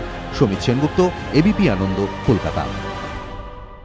সর্বদমনবাবু, অর্থনীতিবিদ হিসেবে ব্যবসায় কতটা ধাক্কা আপনি অ্যান্টিসিপেট করছেন? ব্যবসায় শর্ট টার্মে ভালো ধাক্কা, মানে মোটামুটি জিডিপি, দেখুন এটা তো অক্টোবর থেকে মার্চ হচ্ছে আমাদের দেশে বিজি সিজন, তো ফার্স্ট হাফের থেকে এই হাফে ব্যবসাটা অনেক বেশি হয়। তো সেইখানে এই যে সার্কুলেশনের জন্য 2-3 মাস 4 মাস তো হবেই। তো মোটামুটি যা এস্টিমেটস যা দেখলাম এখানে আসার আগে, তাতে 1% থেকে 0.75% থেকে 1% GDP growth will fall in the second half, that is up to 30%। এই সময়টা বাঁচা হলো কেন তাহলে? হ্যাঁ, আমি এই পদক্ষেপের কথা বলছি। এই সময়টা বাঁচা হলো, দেখুন আমার তো ইন্ডিয়াতে আমি জানি না, 12 মাসে আমি সেইভাবে চিন্তা করিনি, 12 মাসে 13 পার্বণ। আপনি কি দিওয়ালির সময় এটা করলে ভালো হতো না মনসুনের সময়? না, আপনি যদি একদম মানে গোয়িং স্ট্রিক্টলি বাই ডেটা, 1999 সালে ভারতে এই যে শ্যাডো ইকোনমি, সমান্তরাল অর্থনীতি, এটার পরিমাণ ছিল 23.2%। সেটা তো ক্রমশ কমছিল, 2007-এ 20.7% কমে এসছে। আপনি তো এইরাম নয় যে গত 6 মাসে একটা হিউজ পরিবর্তন হয়েছে, এই মুহূর্তে এই মাসেই এই বিষয়টা করতে হবে। কোথাও কি আমি আবার ওই পদ্ধতির পাটে ফিরছি যে আমি মানে প্লিজ মেক নো মিস্টেক, যে এই ব্যবস্থা নিয়ে স্টুডিওর কেউ আলোচনা করছেন না। ভারতবাসী এই যে শান্ত হয়ে লাইনে দাঁড়াচ্ছেন তার কারণ তারা এই কালো টাকাকে বন্ধ করার এই পদক্ষেপ, এইগুলো বিরুদ্ধে সর্বান্তকরণে সমর্থন করেন, তারা খুশি।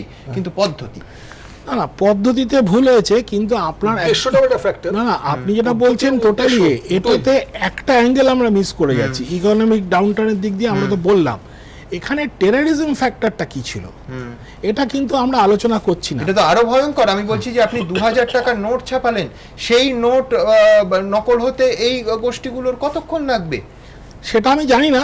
আমি তো মানে আমি বলছি এর আমাদের সমস্যা কিন্তু হচ্ছে কাশ্মীরে বন্ধ হয়ে গেছে, ইট ছড়াছড়ি বন্ধ হয়ে গেছে, স্কুলে 94% ছেলে গিয়ে পরীক্ষায় বসেছে। আমি বলছি আপনি যেটা যে ফিগারগুলো নিয়ে কথা বলছেন, 0.01% সবথেকে অসফল এই সরকার, এনডিএ সরকার।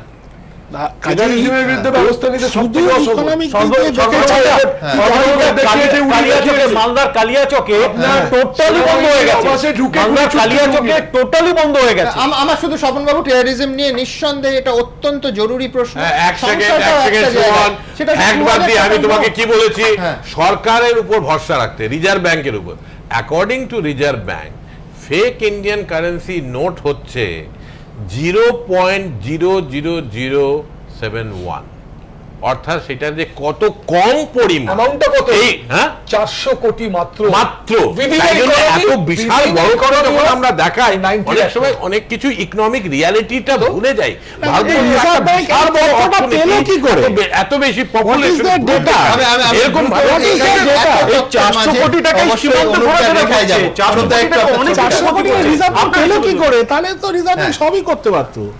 সুপর্ণবাবু যেমন বলছিলেন যে এই সমস্ত পদক্ষেপ ভালো, সবকিছু ভালো, কিন্তু সবচেয়ে বেশি এফেক্টেড কারা হচ্ছে? এই সাধারণ মানুষ কিন্তু হচ্ছে, একদম নিম্নবর্গের মানুষ যারা, তারা কিন্তু হচ্ছেন। এবার উনি কালো টাকা ধরছেন, কালো টাকা ধরার চেষ্টা করছেন, কিন্তু তার জন্য এফেক্টেড হচ্ছে কিন্তু সবচেয়ে বেশি সাধারণ মানুষ। আমি সেইটাই আর কি আমার বক্তব্য বিষয়। নিঃসন্দেহে আমি এখানে শুধু আপনার ছবির সঙ্গে একটা বাক্য যোগ করব, সেটা হচ্ছে একটা জিনিস লক্ষ্য করবেন যে কালো টাকার প্রতি এবং এই সমাজ ব্যবস্থায় কালো টাকার অবদানের প্রতি সাধারণ মানুষের ঘৃণা এত বেশি যে মানুষ কিন্তু এই দীর্ঘ এত কর্মদিবস নষ্ট করে এই রোদে দাঁড়িয়ে লাইন দিচ্ছেন, কেউ ধৈর্য হারাচ্ছেন না। মানে আমি বলছি একটা গোটা দেশের কালো টাকার প্রতি যে এটা কত একটা জরুরি স্টেপ ছিল, পদ্ধতি নিয়ে প্রশ্ন আছে। মানুষের সমর্থন কিন্তু কালো টাকার যারা কারবারিদের তাদের প্রতি কতটা যে ঘৃণা বর্ষিত হয়েছে, আমার মনে হয় দীর্ঘ লাইনগুলো তার একটা প্রমাণ। পার্থবাবু, আমি বলছি এই মানুষগুলোর ধৈর্য শেষ পর্যন্ত পুরস্কৃত হবে? আমি বারবার এক প্রশ্নে ফিরছি। আমার মনে হয় না। দেখুন, 7 দিন তো হয়ে গেল, দুর্ভোগ কিন্তু ক্রমাগত হারে বাড়ছে। আজকে মানুষের যন্ত্রণা, মানুষের হ্যাজার্ডস কিন্তু ক্রমাগত বাড়ছে। প্রধানমন্ত্রী প্রথম দিন ঘোষণার দিন বলেছিলেন একদিন ব্যাংক বন্ধ, 2 দিন এটিএম বন্ধ, তারপরে আস্তে আস্তে নর্মালাইজড হবে। এখন বলছেন 50 দিন। অর্থমন্ত্রী বললেন যে 3 সপ্তাহ না হলে এটিএম গুলো রিক্যালিব্রেট করা যাবে না, ঠিক, কারণ এটিএম এর 3টে লেয়ার থাকে, টায়ার থাকে, তাতে 500, 1000, 100। এবার ওই 4টে টায়ারের মধ্যে 3টে টায়ারে 500 আর 1000 থাকে। এগুলোকে রিক্যালিব্রেট করতে হবে, চেঞ্জ করতে হবে। আজকে সেন্ট্রাল ব্যাংকের ডালহাউসি শাখায় মানুষ ভাঙচুর করেছে, কাঁচ ভেঙেছে। ব্যাংক কর্মচারীরা সারা ভারতবর্ষে আমরা বৃহত্তম সংগঠন AIBA আমরা ডাক দিয়েছি, বলেছি এই অবস্থায় মানুষকে সরকার একটা ডিস্ট্রেসের মধ্যে ফেলে দিয়েছে, তো সবাই কাজ করো। সকাল থেকে রাত অব্দি কাজ করছে, ডে এন্ড হচ্ছে রাত্রির 11টায় বা 12টায়। বহু জায়গায় আমি আমরা ফোন পাচ্ছি রাতে বাড়ি ফিরতে পারছি না, ব্যাংকের মধ্যে শুয়ে আছে। আপনার অ্যাসেসমেন্ট কি, এই সিচুয়েশন কতদিন চলবে? এই সিচুয়েশন 50 দিনও হবে না। কারণ একটা কথা বলি, আপনি নিশ্চয়ই কয়েকটা কাগজেও বেরিয়েছে, 1633 কোটি পিসেস অফ 500 টাকার পুরনো নোট ছিল, 633 কোটি পিসেস অফ 1000 টাকার নোট ছিল। এই টাকাটাকে যদি আপনার রিপ্লেস করতে হয়, তো রিজার্ভ ব্যাংক অফ ইন্ডিয়ার যে মুদ্রা ছাপার যে লিমিটেড এবং যেটা 1000 টাকার নোট ছাপে আর 500 টাকার যেটা ছাপে SRIPC ML, এই দুজনের মাসে 133 কোটি পিস নোট ছাপার ক্ষমতা আছে। আপনি ডাবল শিপ ডিউটি করিয়েও কিন্তু 200 কোটি পিস নোটের বেশি ছাপতে পারবেন না। Now I leave the assessment upon you, যে কতদিনে 50 দিনের এই যে ঘোষণা, is it not a hoax? আমি বিজনেস স্ট্যান্ডার্ডের সলিউশনটা বলি, বিদেশে ছাপানো যায়? বিদেশে ছাপানো যাবে কি? বিদেশ থেকে কাগজটা আসে। এবার ধরুন যে কাগজগুলো আসে, লন্ডন থেকে কাগজগুলো আসতো, বহু দেশ তাদের কারেন্সি গোপনীয়তার কারণে অন্য দেশে ছাপায়। আপনি গোপনীয়তার নামে তো এখানেও তো একটা মিথ্যাচার করা হয়েছে, প্রত্যেকে জানতো। যে কথাটা ওমপ্রকাশ বাবু বলছিলেন, ওই আকিলা খবরের কাগজ থেকে শুরু করে দৈনিক জাগরণ, বিভিন্ন জায়গায় যে বিভিন্ন দলগুলো যে 5 কোটি 6 কোটি 7 কোটি রুলিং পার্টি যে জমা দিয়েছে, ডাজ ইট নট ম্যানিফেস্ট যে মানুষগুলো জানতো? এখানে কালকে থেকে আপনি বলছেন ইনডেলিবল ইঙ্ক দেবেন, এটা একটা কাজ চাপলো ব্যাংক কর্মচারীদের উপরে। বুথে নয় একজন লোক থাকে, আপনি বলুন তো কে দেবে? আরেকজন লোক লাগবে, একই ব্যাংকগুলোতে লোক নেই, রিক্রুটমেন্ট নেই, প্রচুর লোক চলে গেছে। এবার এই কাজটা যে বাড়লো, আপনি বলুন সেই কাজটা কে করবে? আমি তার সঙ্গে আরেকটা রাজনীতির কথা এতবার সুমন একটা কথা বলে, পার্থবাবুর কথা সূত্র ধরে বলছি, ফিউ ডেজ এই প্রাইম মিনিস্টার বললেন, ফিনান্স মিনিস্টার বললেন ফিউ উইকস, এখন প্রাইম মিনিস্টার বলছেন ফিউ মান্থস, পার্থবাবু ঠিক বলছেন এরপরে হবে ফিউ ইয়ার্স। প্রধানমন্ত্রী ক্ষমতায়, আচ্ছা এবার শুনুন 100 দিনে কালো টাকা। সুমন বাবু, আপনি আশ্চর্য হয়ে যাবেন। আমি আপনাকে বলি, অলরেডি মানি মার্কেটে কিন্তু চলে এসছে 100 টাকার যে সাপ্লাই নেই বলে নন ইস্যুয়েবল নোট কিন্তু ছাড়া হচ্ছে। বহু লোক, আমি আপনি পেয়েছি কিনা আমি জানি না, ইনফর্মাল ইকোনমি নন ইস্যুয়েবল নোট, এই নন ইস্যুয়েবল নোটগুলো কিন্তু দোকানে যাচ্ছে, বাজারে যাচ্ছে।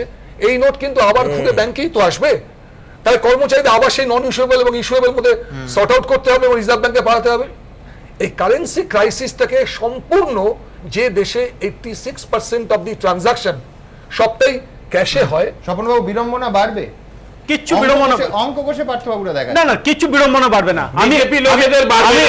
আমি গত 6 দিনের কথা বলছি না, আজকে 7 দিন গতকাল বন্ধ ছিল। আজকে যে সমস্ত ব্যাংকের সামনে দিয়ে আমি অন্তত ঘুরেছি, প্রত্যেক জায়গায় ভিড় অন্য দিনের তুলনায় অনেক কমেছে। এবং ব্যাংক, একটা ব্যাংকে আমি নিজে গেছিলাম, সেখানে বলছে না আজকে ভিড় অনেক কমেছে। পার্থবাবু, আপনারা বৃহত্তম সংগঠনের প্রধান হিসেবে প্রধানমন্ত্রী যখন বলেছেন 50 দিনের মধ্যে আপনাকে আমাকে মানতেই হবে, ধীরে ধীরে স্বাভাবিক হবে। হুজুকে যে সমস্ত লোকেরা দরকার নেই কোনো লাইন লাগিয়েছে বিনোর কারণে, এই সমস্ত লোকের এয়ারলিফট বলে একটি ফিল্ম এসেছিল, বহু জায়গায় বহু কষ্ট করে নোট পৌঁছে দেওয়ার চেষ্টা কিন্তু চোখে পড়েছে বায়ুসেনার কপ্টারেও। দুর্গত এলাকায় বায়ুসেনার হেলিকপ্টার থেকে খাবার ফেলার ছবি আমাদের চেনা, তবে এবার সেই হেলিকপ্টারই টাকার বাহন। এই হেলিকপ্টারে রয়েছে নোট ভর্তি সিন্দুক, তাতে ভরা রয়েছে 1000 কোটি টাকার নোট। দ্রুত এটিএমে পৌঁছে দিতে এই নোটই এখন এয়ারলিফট করা হচ্ছে। এয়ারলিফটের অর্থ এক জায়গা থেকে মানুষ বা পণ্য আকাশপথে অন্য জায়গায় পৌঁছে দেওয়া, ঠিক যেভাবে এয়ারলিফট ছবিতে আপনারা দেখেছেন ইরাকে আটকে পড়া ভারতীয়দের দেশে ফিরিয়ে আনার সেই পদ্ধতি।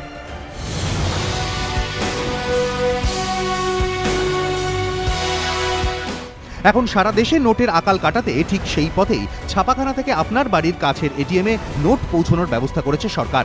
এই ছবি ঝাড়খণ্ডের বোকারোর, যেখানে হেলিকপ্টারে করে নোট পৌঁছে দেওয়া হয়েছে। ये हमारा पटना से हमारा क्या चीज़ से आ रहा है? इशू डिपार्टमेंट पटना से अभी हेलीकॉप्टर भी जरूरत पड़ने से हेलीकॉप्टर दे रहे, ट्रेन में तो आना चाहिए, बस में उसका आना चाहिए, ट्रक में आना चाहिए, लेकिन हम लोग जरूरत मुताबिक हेलीकॉप्टर भी बंदोबस्त किया जा रहा है। বিশেষজ্ঞদের দাবি এই মুহূর্তে দেশের যা পরিস্থিতি তাতে নোট পৌঁছতে 1 ঘন্টা দেরি হলেই মারাত্মক অবস্থা হবে, তাই সময় বাঁচাতে রাস্তার বদলে আকাশপথকে বেছে নেওয়া হয়েছে। রিজার্ভ ব্যাংক অফ ইন্ডিয়ার রিজিওনাল অফিস পাটনা থেকে দুটি MI-17 হেলিকপ্টারে করে জামশেদপুর ও বোকারোতে টাকা পাঠানো হয়। 100, 500 ও 2000 টাকার নোট ভর্তি সেই সিন্দুকের ওজন ছিল 2 টন। দেশের অন্যান্য শহরেও এরপর এভাবেই দ্রুততার সঙ্গে টাকা পৌঁছে দেওয়া হবে, যাতে দীর্ঘ লাইনে দাঁড়িয়ে থাকা সাধারণ মানুষের ভোগান্তি অন্তত কিছুটা হলেও কমে। এবিপি আনন্দ। এক ধাক্কায় সিন থেকে বাদ 500 এবং 1000, কপাল জোরে 100 আবার পাঠ পেয়েছে রাজার। একজন কবি এই দুটো বাক্য লিখে এই গোটা 1 সপ্তাহ ধরে এত চুলচেরা নিক্তিমাপা বিশ্লেষণ আমরা যা করছি সেটা সাম আপ করতে পারেন শ্রীজাত। শ্রীজাত, তোমাকে দিয়ে এই পর্ব শুরু করব যে এই গত 1 সপ্তাহের অভিজ্ঞতা একজন কবির জীবনে কি অভিঘাত সৃষ্টি করলো। নানান অভিজ্ঞতার ফল তো দেখতে পাচ্ছি, দুটো অমোঘ বাক্য। আর যার যার মধ্যে দিয়ে সাধারণ মানুষকে যেতে হয়েছে, আমাদের সবাইকেই যেতে হচ্ছে। এবং আমার যেটা প্রথম আমাদের তো সেই অর্থে বড় অসুবিধে হয়নি, যে সমস্ত গ্রামে ব্যাংক নেই বা যে সমস্ত গ্রাম এখনো পিছিয়ে, তাদের অসুবিধার সঙ্গে আমরা তুলনাতেই আসি না, আমরা অনেক বেশি প্রিভিলেজড একটা শ্রেণী। কিন্তু আমার প্রথম খুব নস্টালজিক লাগছিল, কারণ আমাদের কৈশোর যৌবনে 100 টাকা ছিল হাইয়েস্ট ডিনোমিনেশন। হ্যাঁ, এবং পকেটে একটা 100 টাকা থাকলে আমরা তখন বড় পাত্তি বলতাম, সেটা একটা ব্যাপার ছিল। তো এই যে আমরা 100 টাকা কিন্তু ভুলেই গেছিলাম, 100 টাকাকে মানে খেয়ালই করতাম না, বাড়ির কোণে টোনে পড়ে থাকতো, পার্সে থাকলেও মুখ গুঁজে। কিন্তু কারোর ফুলিয়ে 100 বলতে পারে, দেখ কেমন লাগে। এবং এই যে 1-2 দিন 3 দিনের জন্য এই রাজার ঘরে যে ধন আছে, টুনির ঘরেও সে ধন আছে, এবং যে যতই বিত্তবান হোক না কেন, যার কাছে 100 টাকার সংখ্যা বেশি তিনিই বেশি বড় লোক। এইটা আমার মানে এটা কিন্তু বেশ মজার একটা ঘটনা। এবং 100 নোটের সাম্যবাদ, 100 নোটের সাম্যবাদ। কিন্তু সত্যি কথা বলতে কি, এতে কি হবে না হবে সেটা রাজনীতিকরা বলতে পারবেন, বিশ্লেষকরা বলতে পারবেন, কিন্তু আমাদের মতো সাধারণ মানুষদের খুবই অসুবিধে হয়েছে বটে। সেটা তো প্রধানমন্ত্রী বলেছেন। তুমি আর দুর্বা কিভাবে সামলালাম মানে এই আমি এবিপি আনন্দেতেই দেখলাম রাত্রি 9:30 নাগাদ যে এরকম একটি বজ্রপাত ঘটেছে। তো আমরা যথারীতি ব্যাগ ঝাড়লাম এবং 3500 টাকা বেরোলো, 3টে 1000 টাকা, একটা 500 টাকা। তো সেটা তো হয়ে গেল আর কি, মানে সেটা সবজির জায়গায় চলে গেল।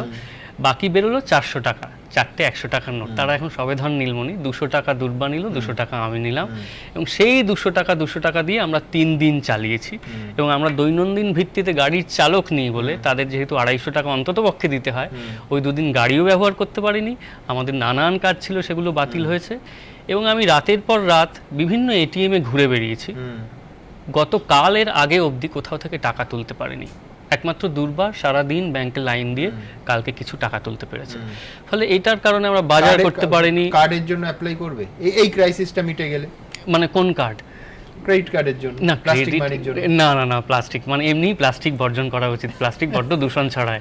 মানি হোক, আমি বলছি যে Bharatvarsha with a serious note যেদিকে আমাদের রাষ্ট্রনায়করা নিয়ে যাচ্ছেন, সেটা তো প্রথম বিশ্বের মতো করতে চাইছেন। সেখানে এই কাগজের কারেন্সি থেকে তারা ট্রান্সফার চাইছেন। আমি আবার বলছি যে এটা কতটা সম্ভব ভারতবর্ষে প্রায় 36% অনেক অর্থনীতিবিদের মতে দারিদ্র সীমার নিচে। যা ব্যবসা হয় তার 60% নগদ টাকায়, তার আবার 86% তোমার 500 আর 1000 টাকার নোটে।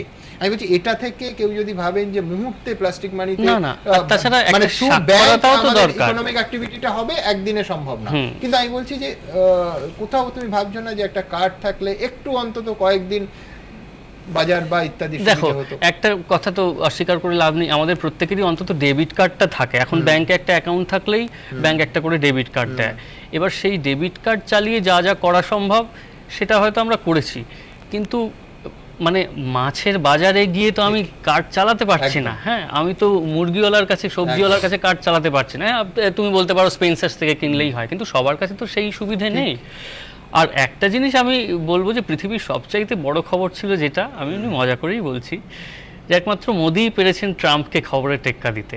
বাকি পৃথিবী যে সময় ট্রাম্পকে নিয়ে মেতে, আমরা কিন্তু একদিনে ভুলে গেছি ট্রাম্পের ঘটনা। উনি মোটামুটি ভোট গোনার দিকে যে চতুর্দিকে সব দৃষ্টি নিবদ্ধ ছিল, সেটাকে নোট গোনায় কার্যত পর্যবসিত করেছেন, যার ফলে এই ম্যাজিকটা নরেন্দ্র মোদী নিঃসন্দেহে অত্যন্ত সফলভাবে করেছেন। আমি সাধারণ মানুষ, একজন কবি, তার জীবনে কি ধরনের অভিঘাত সৃষ্টি করতে পারে এই নোট বদল, নোট বাতিলের সিদ্ধান্ত আমরা দেখলাম। আমরা দ্রুত একবার রাজনীতির পাটে আসবো, যে নোট বদলের সিদ্ধান্ত, ভারতবর্ষে কোনো কিছুই হয় রাজনীতি বিযুক্ত হয়ে সম্ভব নয়, আর এই ধরনের সিদ্ধান্তে অবশ্যই রাজনীতি তো থাকবেই।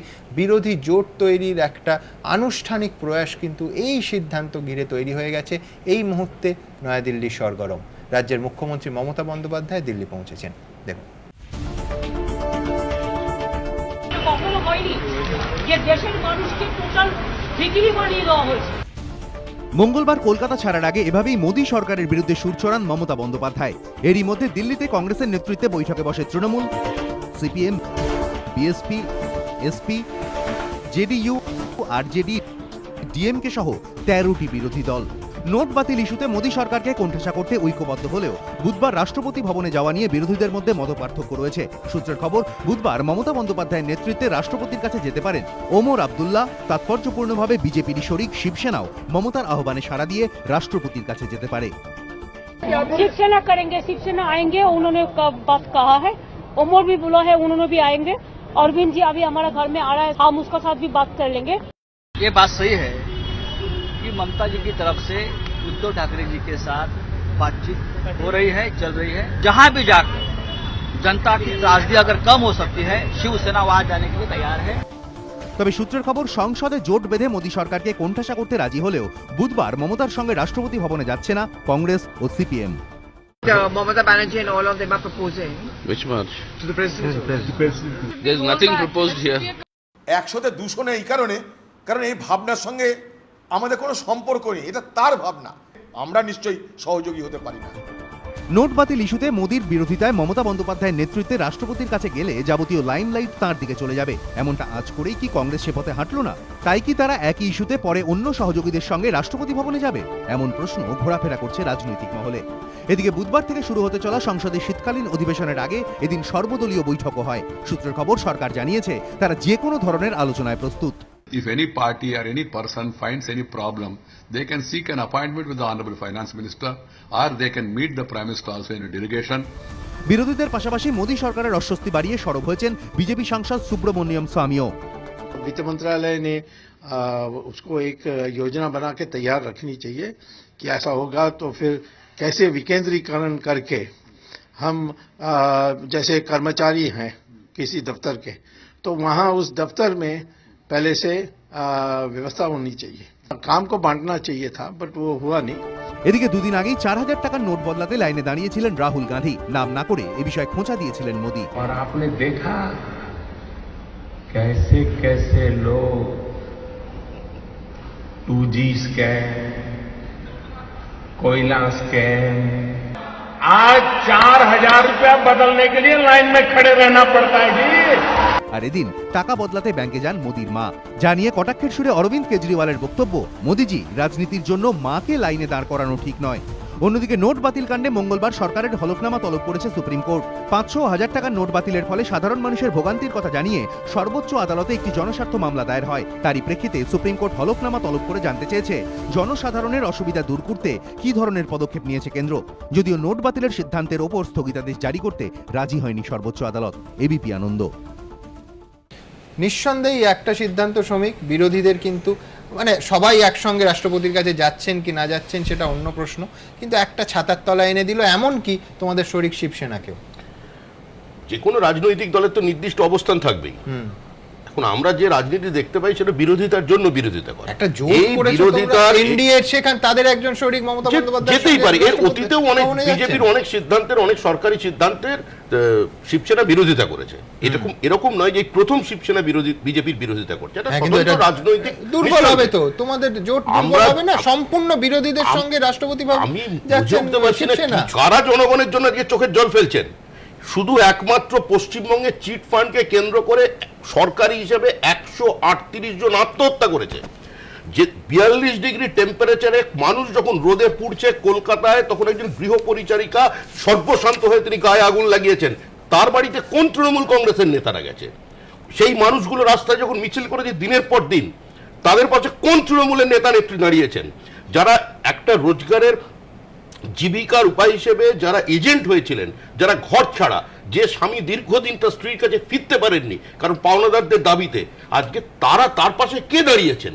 বিন্দু থেকে তো অনেক কিছু সিন্ধু হয়ে গেল, কিন্তু দরিদ্র মানুষ, অসহায় মানুষ, প্রান্তিক মানুষ, যাদের জীবন এবং জীবিকাকে সম্পূর্ণভাবে লুট করা হলো পশ্চিমবঙ্গের মাটিতে, তাদের কোনো নৈতিক এবং রাজনৈতিক অধিকার নেই মানুষের সঙ্গে কথা বলা। বিজলের প্রতিক্রিয়া, আমার দুর্ভাগ্য অন্য টেবিলে না, শ্রমিকবাবু ভালো বলেছেন, শুধু ব্যাপমটা যোগ করলেন না, ব্যাপমটা যোগ করলে আন্দোলন করো, আন্দোলন করো, চলে যাও মধ্য করেছে, তাহলে আন্দোলন করো। একটু আগে যেটা দেখালে বাঙালি রাজনীতি করতে গেলে রায়পুর, বিলাসপুর, দূর অনেক উদ্বাস্তু পরিবার আছে, ওখানে কি আন্দোলন করো।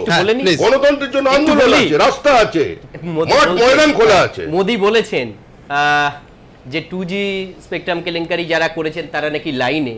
আজকে নরেন্দ্র মোদীর মাকে দেখলাম লাইনে, এটা কি কারণে বুঝলাম না। কালো টাকা নাকি যাদের আছে তারা লাইনে দাঁড়াচ্ছে, তো তিনি কেন দাঁড়ালেন? এই জায়গা থেকে বলতে গিয়ে সাধারণ মানুষ নাকি নিশ্চিন্তে ঘুমাচ্ছে। একটা মুম্বাইয়ের সদ্যজাত শিশু মারা গেল এই পুরনো নোটের জন্য, সেটাও কি এই কালো টাকা ছিল তাকে বাঁচানোর জন্য?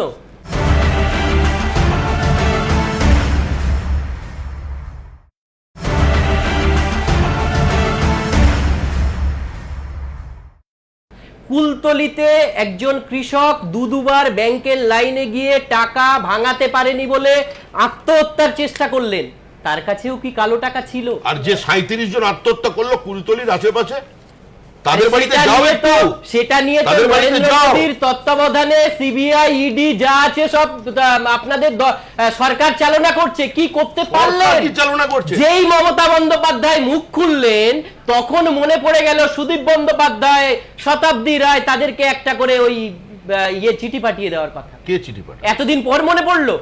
এতদিন ধরে তো এটা চলছে। তুমি বলছো আর একটু আগে পাঠানো দরকার ছিল। কেন পাঠায়নি? কেন এখনো পর্যন্ত তার বিচার হলো না? সেটা তো আমরা তো সেটাও চাই। এটা শ্রমিক বলতে মানে শ্রমিক বলে হচ্ছে না। একই সঙ্গে চাই ব্যাপমে যারা এখন বলে এটা নিয়ে যদি একই সঙ্গে চাই ব্যাপমে যারা টাকা কেলেঙ্কারি করেছে তাদেরকে ধরা হোক। দেবাশিস অরাজনৈতিক মঞ্চ তৈরি করে এটা নিয়ে আন্দোলন করছে, যদি ওইটা দেবাশিস বলে, দেবাশিসের কলা এটা শোভা পায়, কিন্তু তুমি এই কথাটা বলতে পারো না। এই কথা বলবার তুমি যাদের ব্যাপমটা বলা যাবে না। আন্দোলন করো, কেন বলা যাবে না? কেন বলা যাবে না? দুর্নীতি চলবে। আমি শ্রমিক লাইনের কাছে যাব। এই ঘটনায় দেশ জুড়ে 6 দিনে 16 জন মারা গেছে। ফিগার দেখুক না মানুষ, অপেক্ষা করো। এত তাড়াতাড়ি সব বার করে দেয় নাকি? এ তো সবে শুরু।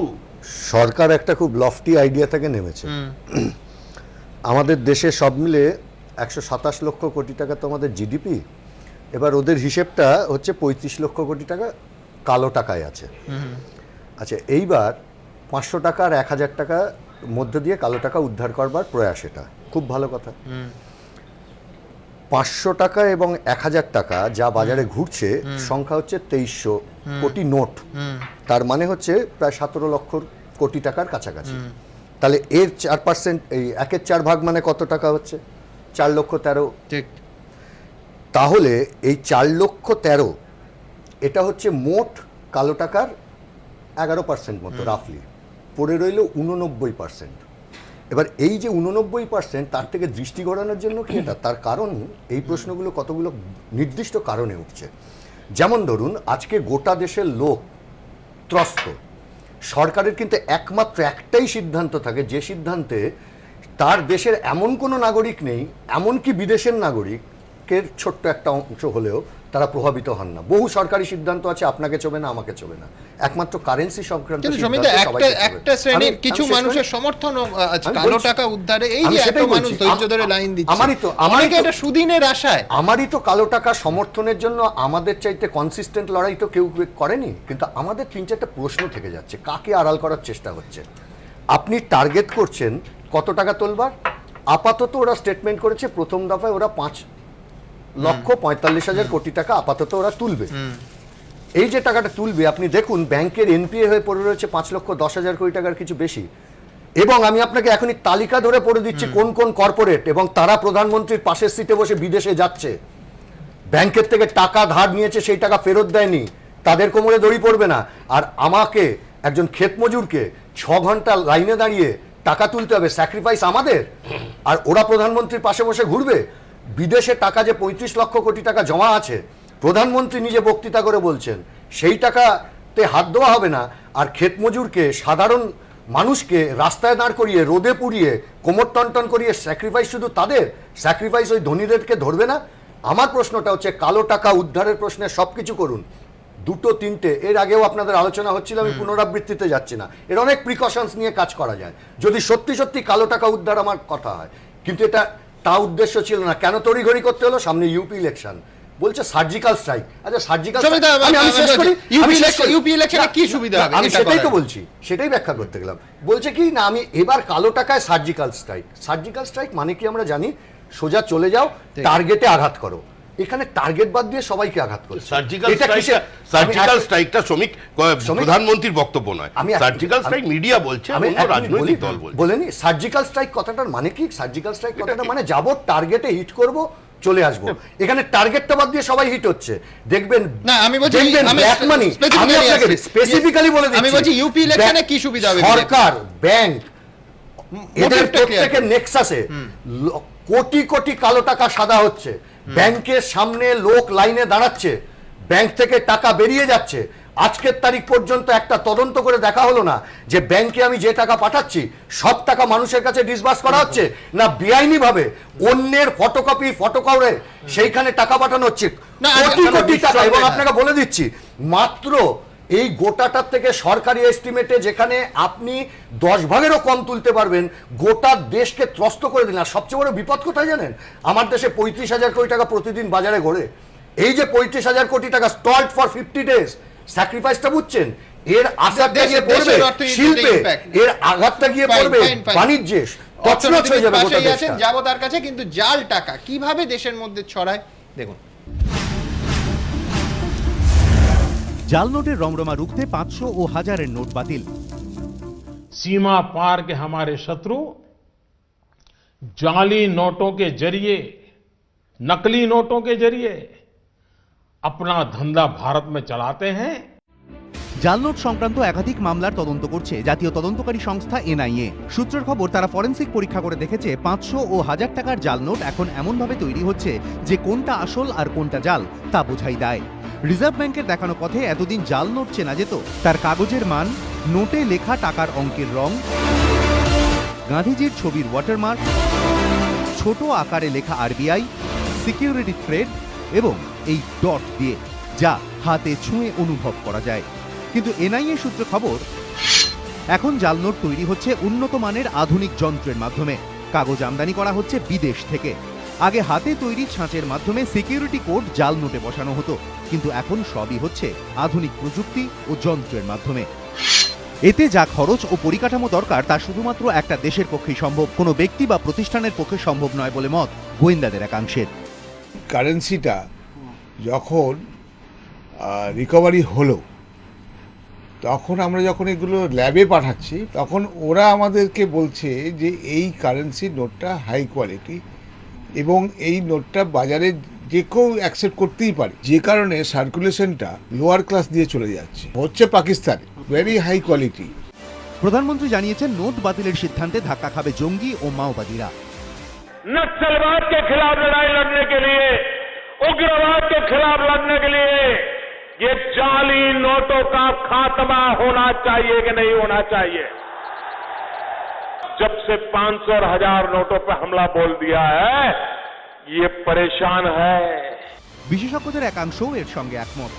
আমাদের দেশের মধ্যে যারা টেরোরিজম চালিয়ে যাচ্ছে, পাকিস্তান অনুপ্রেরিত, তাদের যথেষ্ট অর্থনৈতিক সাহায্য মিলত।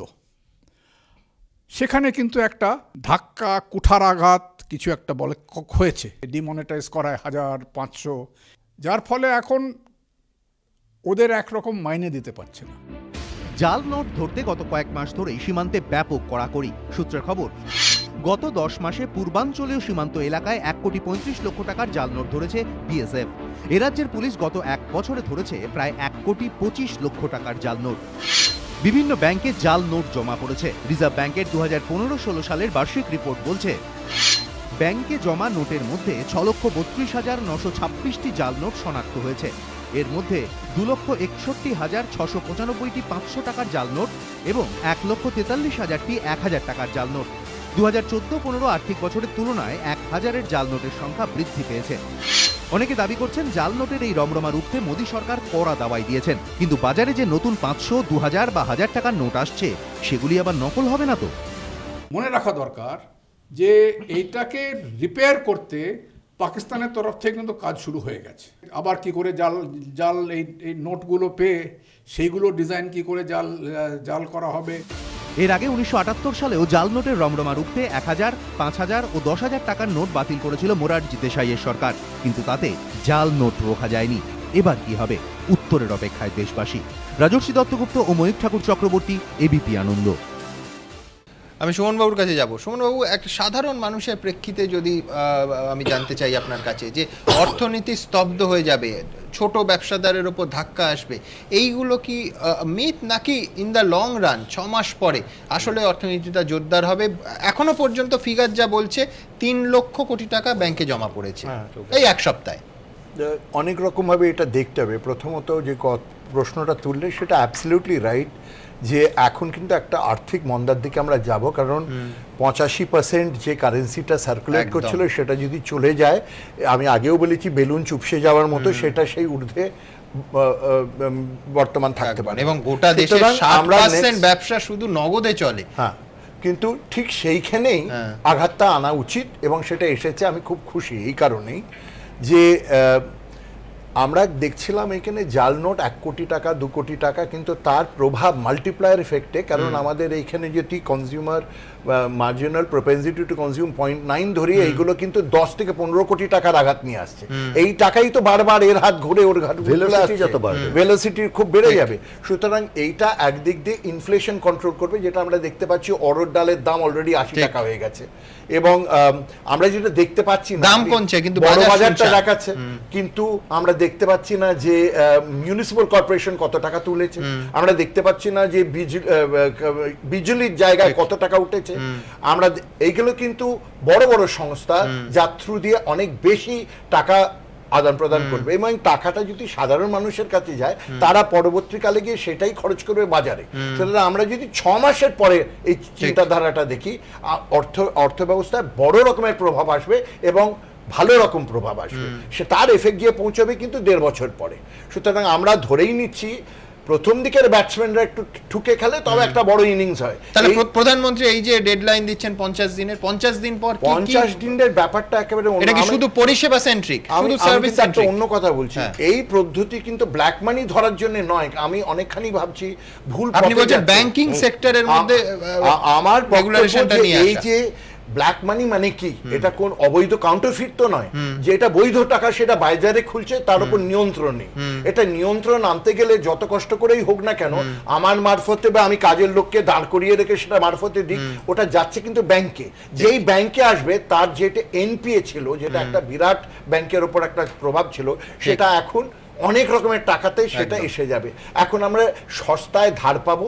একটা জিনিস সরকারের খেয়াল রাখা উচিত, যারা সুপার অ্যানুয়েটেড আমাদের মতো লোক, যারা সঞ্চিত টাকায় উপার্জন করে, আমাদের কিন্তু রেট অফ ইন্টারেস্টটা ধার্য করা উচিত অনেক হাই, নইলে আমাদের উপর আঘাত আসবে। কিন্তু রেট অফ ইন্টারেস্ট কমে যাওয়া মানে আমি প্রচুর টেলিফোন আজকে এসেছে যে ফিক্সড ডিপোজিটের উপর সুদ কমবে কিনা। ফিক্সড ডিপোজিটের উপর নিশ্চয়ই কমবে, কিন্তু এই সুপার অ্যানুয়েটেড স্কিম যারা আছে, পেনশনদের, সিনিয়র সিটিজেন, তাদের ধার্য করে বড় রাখা উচিত, নইলে তাদের উপর। আমার ছোট্ট একটা বিরতির সময় হয়ে গেছে, আমি আবার আসবো। একবার অনুপদার ছবিটা দেখতে যাবে। অনুপদা, অনেক মানে আমি একজন সাধারণ মানুষ, তো সেই হিসেবে আমি যেভাবে দেখি পুরো জিনিসটা, যে দিনের পর দিন লাইনে দাঁড়ানো, এবং আজকেও আমার মেয়ে লাইনে গিয়ে 2 ঘন্টা দাঁড়িয়ে তারপরে ফিরে এসছে, তো এইভাবে আমরা প্রতিদিন লাইনে দাঁড়াচ্ছি। কিন্তু প্রধানমন্ত্রী একটা সময় চেয়েছেন, সেটা ডিসেম্বর 31। আমি এটা একটু মজা করেই বলছি যে ডিসেম্বর 31-এ আমাদের অবস্থাটা এরকম হবে না তো? নিঃসন্দেহে আশঙ্কায় স্যান্ড ক্লক থেকে টিকেল ডাউন করতে করতে কঙ্কালের চেহারা হয়ে যেতে পারে এই আশঙ্কা শিল্পীর, কিন্তু অবশ্যই সুদিনের সুসময়ের আশায় প্রচুর মানুষ ধৈর্য ধরে আছেন, তাদের মুখে শেষ পর্যন্ত হাসি ফুটবে তো। এই মুহূর্তে সব থেকে বড় খবর, যদিও তা নোট বাতিল বা কালো টাকা উদ্ধারের সঙ্গে সম্পর্কিত নয়, পেট্রোলের দাম কমলো 1 টাকা 46 পয়সা এবং ডিজেলের দাম করলো 1 টাকা 53 পয়সা। আমি দর্শকদের আরেকবার জানিয়ে দেব যে এই মুহূর্তে সব থেকে বড় খবর, পেট্রোলের দাম কমলো 1 টাকা 46 পয়সা এবং ডিজেলের দাম কমলো 1 টাকা 53 পয়সা। আজ মধ্যরাত থেকে এই নতুন দাম লাগু হবে। আমরা সাধারণভাবে যখন স্টুডিওতে আলোচনা করি কিংবা সংবাদ মাধ্যমের মূল ফোকাস থাকে কিন্তু শহরাঞ্চলে, গ্রামাঞ্চলে যারা ছোট ব্যবসায়ী, যে ছোট বাজারগুলো যেগুলো সাধারণভাবে সংবাদ মাধ্যমের নজর এড়িয়ে যায়, সেখানে এই নোট বাতিলের ঠিক 1 সপ্তাহ পরে কি প্রতিক্রিয়া দেখাবো। 4 বছর আগে স্বামী মারা গিয়েছেন, 3 ছেলেকে নিয়ে সংসার। পেট চালাতে স্বামীর তৈরি ছোট্ট এই মুদির দোকানে বসতে হয় দক্ষিণ 24 পরগনার কুলপির বাসিন্দা এই মহিলাকে। 8ই নভেম্বরের আগে দিনে 500-600 টাকার বিক্রি হতো, রোজকার লাভের 60-70 টাকাই ছিল আশা ভরসা। কিন্তু এখন বৃহস্পতি বৈদ্যর দোকানে বিক্রির পরিমাণ এসে নেমেছে 150-200 টাকায়। ফলে তাকে গ্রাস করেছে দুশ্চিন্তা, পেট কিভাবে চলবে।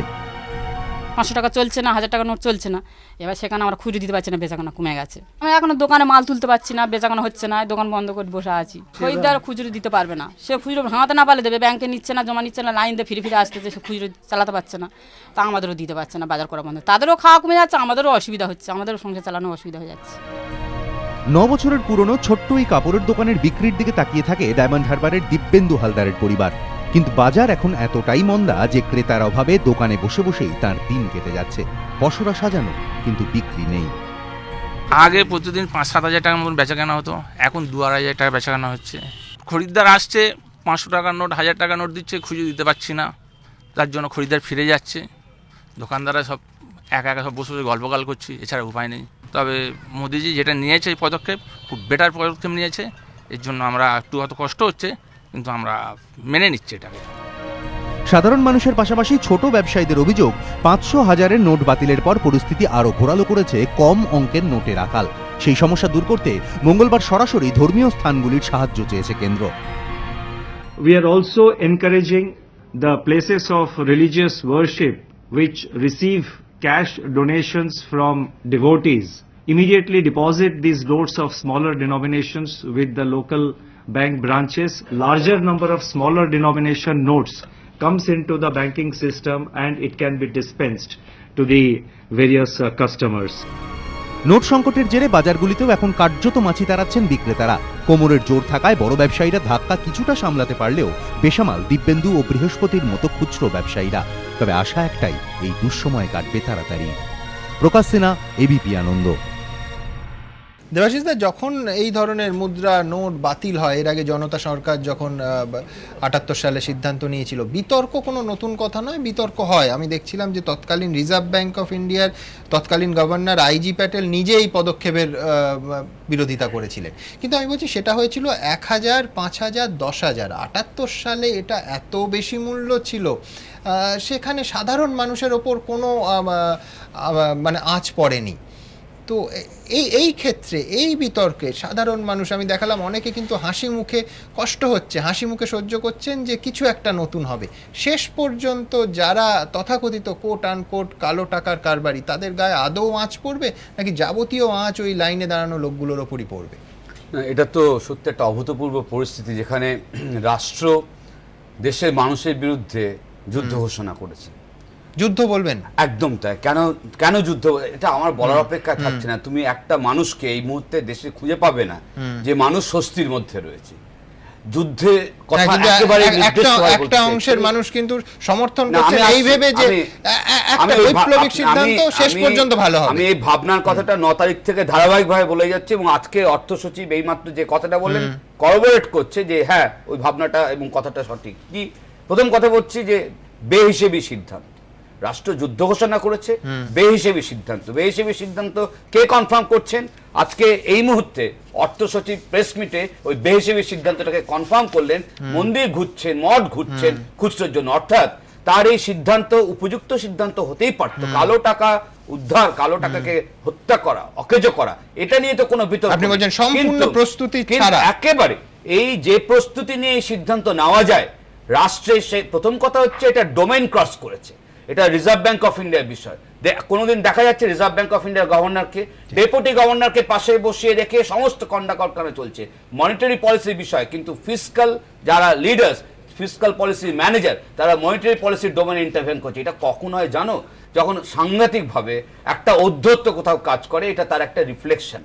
এখানে যেটা খেয়াল রাখা দরকার যে ঔদ্ধত্য কেন, যে আমি পলিটিক্যালি ব্যবহার না, না, করছি, আমি বলছি যেটা রিজার্ভ ব্যাংকের গভর্নরের বলার কথা সেটা পলিটিক্যাল হেড বলছে। তুমি প্রশ্ন করার সময় বললে যে আগে এরকমটা হয়নি, সত্যি তো। সারা বিশ্বজুড়ে যদি খবর নেই, দেশ ছাড়ো, একটা পরিস্থিতির মধ্যে আমরা আজকে দাঁড়িয়ে রয়েছি দেশে, যেখানে এক, বাজারে জিনিস আছে, দুই, মানুষের হাতে পয়সা রয়েছে, তিন, মানুষের কেনার ক্ষমতা নেই। একটা অভূতপূর্ব পরিস্থিতি যে মানুষের হাতে পয়সা রয়েছে কিন্তু মানুষের কেনার ক্ষমতা নেই, বাজারে জিনিস রয়েছে। এই পরিস্থিতি কখনো সাধারণভাবে আমাদের সামনে কোনো নজির আজ পর্যন্ত নেই। এবং বারবার বলছি, এখানে শ্রমিক বলেছে, এখানে অনেকে বলছে, কথাটা খেয়াল রাখতে হবে যে কথাটা বলা হচ্ছে যে কেন বলছে এটা মিথ্যে হয়ে যাবে, মিথ্যে হয়ে যাবে। এই যে দক্ষিণ 24 পরগনার যে একজন ব্যবসাদার বলছেন যে আমি খুশি কারণ এটা একটা ভালো মুভ, একেবারে ভুল। আপনাকে অনুরোধ করছি, এটা ভুল চিন্তা। কেন? এই যে স্ট্রাইক বলো, এই যে স্ট্র্যাটেজি বলো, পলিসি মুভ বলো, এটা 10% আজ পর্যন্ত সারা ভারতবর্ষে কালো টাকা নিয়ে যত গবেষণার কাজ হয়েছে তাতে এই সংখ্যাটা সব সময় 10% কিছু কম অথবা 10% কিছু বেশি। কালো টাকার মধ্যে একেবারে পয়সা করি, বাকি কালো টাকা থাকে সম্পত্তির মধ্যে। ফলে এই স্ট্রাইক কোনো অবস্থায় 500,000 টাকা এফেক্টিভ হবে না কোনো অবস্থায়। বিপ্লব মণ্ডল, দেখুন, স্বাধীন ভারতে এটা সবথেকে সাহসী অর্থনৈতিক সিদ্ধান্ত বলে আমি মনে করি। ভারতবর্ষের অর্থনীতি যদি আমরা খেয়াল করি, আমাদের সমস্যা দুদিকে, একটা হচ্ছে দেশের বাইরে থেকে, একটা দেশের ভেতরে। নোট বাতিলের এই সিদ্ধান্তে দেশের বাইরের সমস্যা কিন্তু অনেকাংশে মিটেছে, অন্তত আপাতত মিটেছে। দেবাশিস বাবু বলছেন যে বাইরে থেকে কালো টাকা আনার যে প্রক্রিয়া সেটা সম্পূর্ণ না, বাইরে থেকে স্তব্ধ। একটা জিনিস আপনি বলুন না যে এই ফেক কারেন্সির ব্যাপারে যদি আমরা দেখতাম কেন্দ্রীয় সরকারের উদ্যোগে একটা তালিকা প্রকাশ হচ্ছে যেখানে যারা এটা তৈরি করে। আমি শেষ করে Fine, প্লিজ। দেশের বাইরে থেকে ধরুন টেরার আউটফিটে যে টাকা আসতো, চোরা কারবারিতে যে টাকা আসতো, এবং তার সঙ্গে ধরুন এই পাকিস্তানের থেকে ছেপে যে ধরনের টাকা ভারতের অর্থনীতিকে খারাপ করে দিচ্ছিল, এটা আপাতত বন্ধ। দেশের ভেতরের যে সমস্যা, 2000 টাকার নোট ছাপাচ্ছেন, এরপরে এইটা যা হলে আরো গভীরতর সংকটের সৃষ্টি হবে। এবার আমি আসছি, আপনার উত্তর আমি দেব। দেশের ভেতরের সমস্যা, দেশের ভেতরে দুটো মূল সমস্যা। একটা সমস্যা হচ্ছে দুর্নীতি, দ্বিতীয় সমস্যা হচ্ছে কালোবাজারি। দেখুন, দুর্নীতি বা যাদের কাছে জমানো টাকা আছে, এই পদ্ধতিতে ওনারা কিন্তু অসুবিধায় পড়েছেন। কালোবাজারি কিন্তু আটকানো যাচ্ছে না। কিন্তু আজকের জামানায় যারা কালোবাজারির কারবার করেন, কালো টাকার কারবার করেন, তারা কি সিন্ধুকের মধ্যে গদির নিচে বালিশের মধ্যে টাকা রাখেন? শুধু নোট বাতিল করে কালোবাজারি আটকানো যায় না। এক্স্যাক্টলি, এই আরো অনেক কিছু দর্পণ নেওয়ার আছে। বিপ্লব, দুটো পদক্ষেপ কেন নিচ্ছে না একটু যদি কাইন্ডলি বলেন, যেখান থেকে জেনারেট করে নন পারফর্মিং অ্যাসেট কেন স্ট্রাইক করছে না? এক, দুই, কর ছাড়, কর ফাঁকি, এই জায়গাটা কেন স্ট্রাইক করছে না? লিস্টেড ওইখান থেকে তো জেনারেট। আপনি যেটা বলতে চাইছেন, সবে শুরু হয়েছে, যেটা বলতে চাইছেন, আমি শ্রমিকের সঙ্গে একমত, এটা শুরু হয়েছে। আপনি ভাবছেন সবটা হলো না কেন? সবটা হবে, আস্তে আস্তে হবে। না, এই যে আম্বানি আদানি এই গোষ্ঠীর এবং কর্পোরেট লবি, তাদের যে কর ছাড়, কর ফাঁকি, এটার জন্য আস্তে আস্তে শুরু প্রশ্নটা উঠছে কোথায়? নন পারফর্মিং আপনি বলুন না যে নন পারফর্মিং অ্যাসেট ঠিক হওয়া দরকার না, ঠিক হওয়া দরকার না 25 লক্ষ কোটি টাকার উপর। তাহলে আপনি বলুন 5 থেকে 7 লক্ষ কোটি টাকার উপর হচ্ছে কর ছাড়, কর ফাঁকি। তাহলে এখানে সরাসরি 30 লক্ষ কোটি টাকার হিসেব পেয়ে যাচ্ছি। তাহলে আপনার সাধারণ 130 কোটির মানুষকে এই রকম বিপদে না ফেলে চিহ্নিত যারা এই কালো টাকা তৈরি করছে কেন সরাসরি সেই চিহ্নিত অংশকে সরকার উদ্যোগ নিয়ে আটকাচ্ছে না? ফেক টাকার কথা বলছেন, 3 দিনের মধ্যে 2000 টাকার ফেক নোট বেরিয়ে গেছে। যারা ফেক কারেন্সি তৈরি করে তাদের ক্ষেত্রে সরকার কি পদক্ষেপ নিচ্ছেন? আর যদি আপনি বলেন যে এইগুলো ঘটছে, তাহলে সরকারি যে ব্যবস্থাপনাগুলো রয়েছে এই বিষয়গুলোকে অ্যারেস্ট করা, তাহলে আগে সাবমিট করুন যে সরকারি ব্যবস্থাগুলো অকেজো হয়ে গেছে, কেন্দ্রীয় সরকারের যে সমস্ত ব্যবস্থা রয়েছে অকেজো হয়ে গেছে, তাই ফেক কারেন্সি এইভাবে ইনফিল্ট্রেশন হচ্ছে, এগুলো আগে অ্যাডমিট করতে হবে। তাহলে আপনি বলছেন সরকারি, আমি বলছি না, সরকারি সিস্টেম অকেজো বলছেন না, আপনি আপনার কথা থেকে সেটা কনফার্ম হচ্ছে। আপনি বলছেন যে বাইরে থেকে ফেক কারেন্সি ঢুকছে, আপনি বলছেন দেশে, তাহলে আপনি বলুন যে এগুলোকে ধরবার জন্য রাষ্ট্রের যে ব্যবস্থা রয়েছে সেগুলো তো আমরা কোলাপস করে গেছে, এইটা আগে তাহলে অ্যাডমিট করতে হবে। তো সেই জন্য আটকাতে পারছেন না, সাধারণ মানুষকে আঘাত করতে, এটা সাধারণ মানুষের উপর আঘাত। এই যে মানুষগুলো লাইন দিয়ে দাঁড়িয়ে রয়েছে, এটা কি বিজেপি দল করে, কংগ্রেস করে, তৃণমূল করে, বাম করে? এটা সাময়িক সমস্যা, সাধারণ মানুষ, সাময়িক সমস্যা না, সাধারণ মানুষ। বেশ, সাময়িক সমস্যা। আমি দ্রুত আরেকবার ইতিহাসের পাতা উল্টাবো যে জনতা সরকার যখন ছিল 1978 সালে, তখন কি হয়েছিল, কিভাবে আবার আরেকটা বিতর্ক তৈরি হয়েছিল এবং শেষ পর্যন্ত তার অবসান, তার প্রতিক্রিয়া ঠিক কিরকম হয়েছিল? কথায় বলে হিস্ট্রি রিপিটস ইটসেলফ। মোদী সরকারের নোট বাতিলের সিদ্ধান্তেও সেই ইতিহাসের পুনরাবৃত্তি দেখছেন অনেকে। আজ মোদীর যে সিদ্ধান্ত ঘিরে দেশ তোলপাড়, 1978 সালে সেই একই সিদ্ধান্ত নিয়ে সবাইকে চমকে দিয়েছিলেন তৎকালীন জনতা সরকার। এই শুরুটা অবশ্য হয়েছিল 1970 সালে ইন্দিরা গান্ধীর জমানা থেকে। 1970 সালে কালো টাকা নিয়ে তদন্তে গঠিত ওয়াংচু কমিটি সে বছর নোট বাতিলের সুপারিশ করে, কিন্তু সেই সুপারিশ এতটাই প্রচারের আলোয় চলে আসে যে দেশের প্রায় সমস্ত মানুষই তা জেনে যান। তাই সরকারও আর এই সুপারিশ কার্যকর করার পথে হাঁটেনি।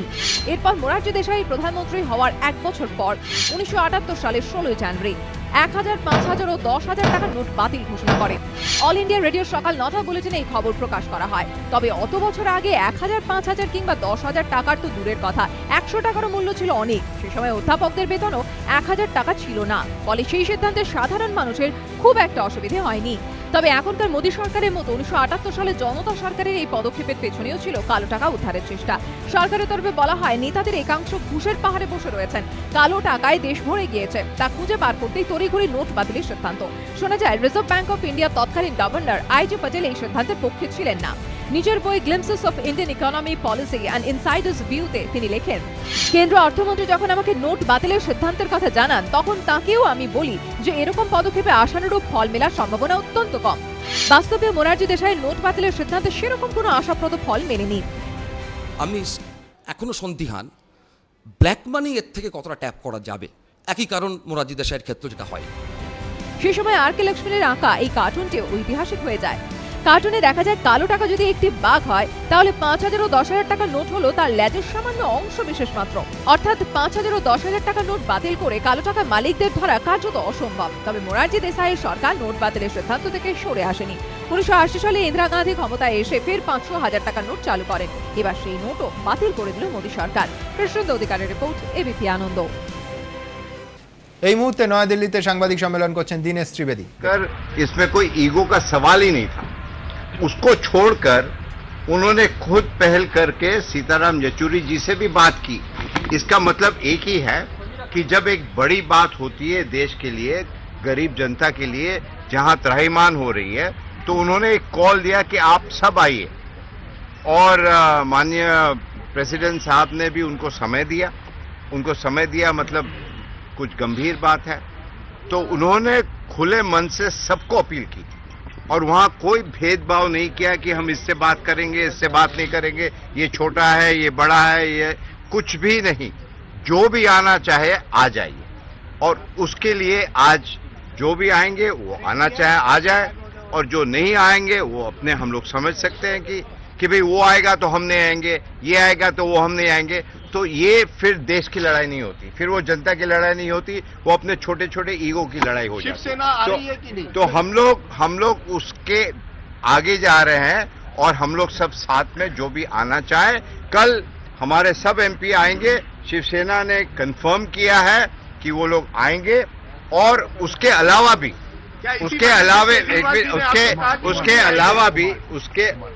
उसके अलावा भी जा रहे हैं। उमर अब्दुल्ला ने भी कहा है उसके अलावा जो भी आना चाहते हैं वो जरूर आएंगे। आपको कहा कि अगर शिवसेना आ रही है तो आप केजरीवाल ने क्या बोला? केजरीवाल शिवसेना आ रही है तो वो नहीं आएंगे। देखिए उनके अपने आपस में मतभेद क्या है क्या नहीं है उस विषय में हम जाना ही नहीं चाहते। यानी वो नहीं आ रहे। हम तो ये कहना चाहेंगे कि भाई आप जो भी आए हकीकत ये है उन्होंने ये कहा कि हम बात करके आपको बताएंगे। उसने ये नहीं कहा कि हम नहीं आ रहे, ये भी नहीं कहा, लेकिन कंफर्म नहीं किया आने का।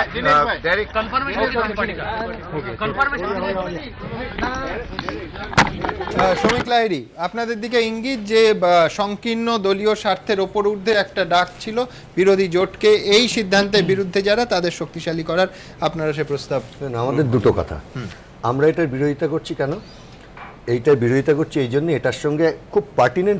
আমি একবার সরাসরি চলে যাব। Derek O'Brien, the pain being suffered across the country, my colleague Dinesh Da has explained it so beautifully already, has expressed whatever we had to say in Hindi. To summarize in English, let me tell you a couple of points.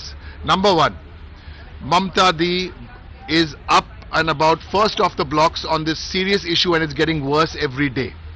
She was the first person to speak about it. We were the first person to give notices in Parliament, and Mamta Di has already realized that the quicker this is brought to the quicker the solution is found to this, the better. With that end in view, she spoke to all the parties and said we need to go beyond the political lines for this cause.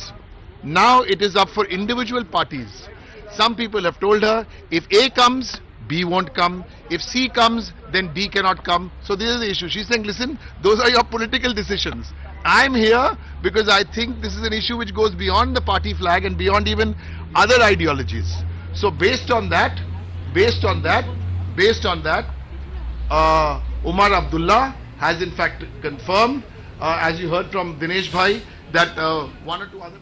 শ্রমিক লাহিড়ীর কাছে আসবো। আমার খুব সংক্ষেপে, আমার সময় ফুরিয়ে এসছে, খুব সংক্ষেপে জানতে চাইবো কেন যা সারদা এবং নারদা এবং স্পষ্ট গোটা রাজ্যের মানুষের লুট করেছে তাদের কালো টাকার বিরুদ্ধে লড়বার অধিকার নেই। আমরা কেন কথাটা বলছি?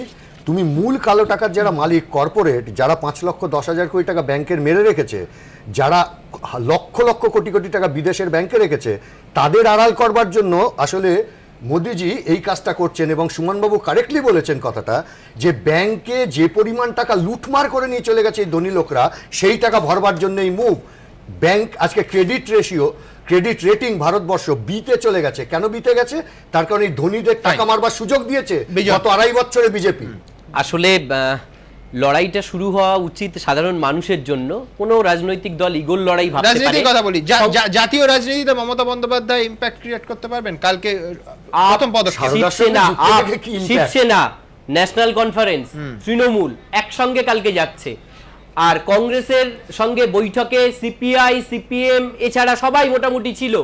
সেই জায়গা থেকে দাঁড়িয়ে সাধারণ মানুষের এই যে কষ্ট হচ্ছে, আজকে বিজেপি বলছে যে আমরা যেটা করেছি ভালো। 2005-এ যখন ইউপিএ গভর্নমেন্ট এই নোট বদলের দাবি করেছিল, নোট বদল করেছিল, তখন বিজেপির মীনাক্ষী লেখি কি বলেছিলেন? যেটা সাধারণ মানুষের ক্ষতিগ্রস্ত। আজকে উল্টো কথা বলছেন তারা। এরা কি আজকে ক্ষমা চাইবে যে আমরা সেদিন ভুল বলেছিলাম? খুব সস্তা কথা চলে, রোয়াকি শব্দ বাজার গরম করা।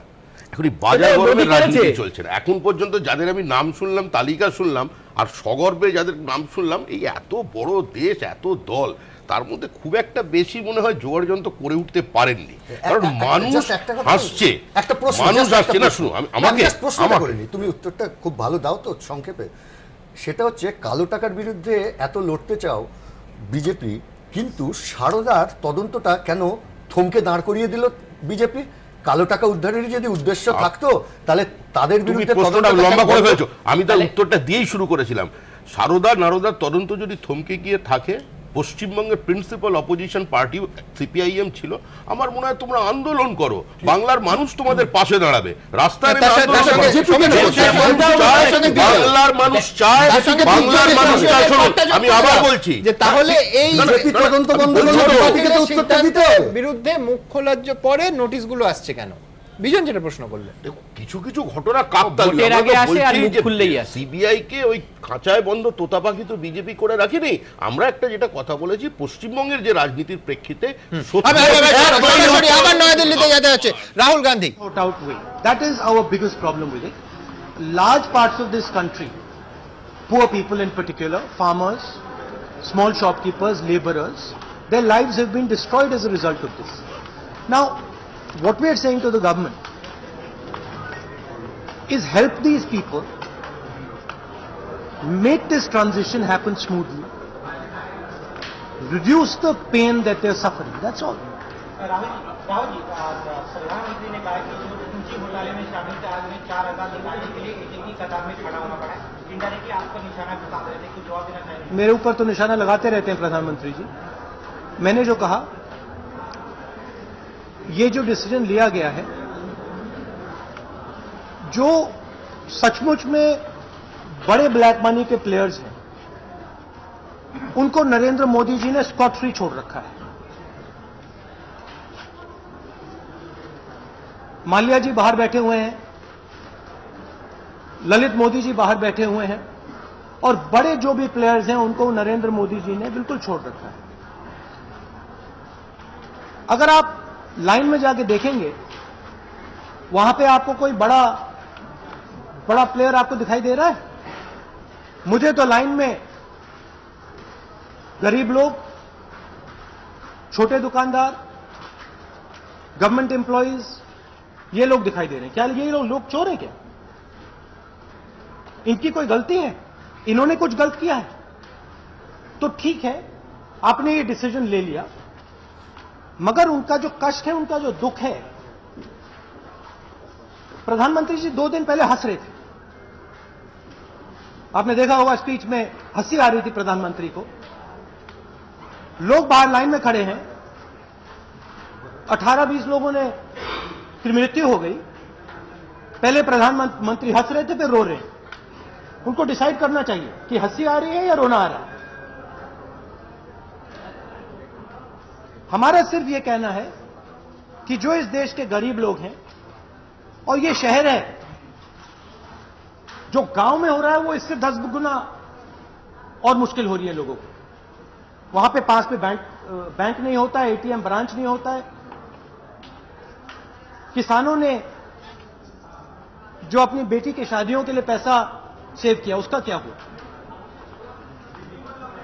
क्या वो करप्ट लोग हैं? क्या वो भ्रष्ट लोग हैं? तो हमारा ये कहना है कि अब आपने कर लिया है, अब आप थोड़ी सेंसिटिविटी के साथ इसको जल्दी से जल्दी ठीक करिए। जो ये लाइनें लग रही हैं, इनमें जो लोगों को कष्ट हो रहा है, उनकी मदद कीजिए और इन लाइनों को जल्दी छोटा करिए।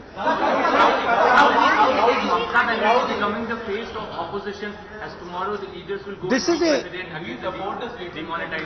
Sorry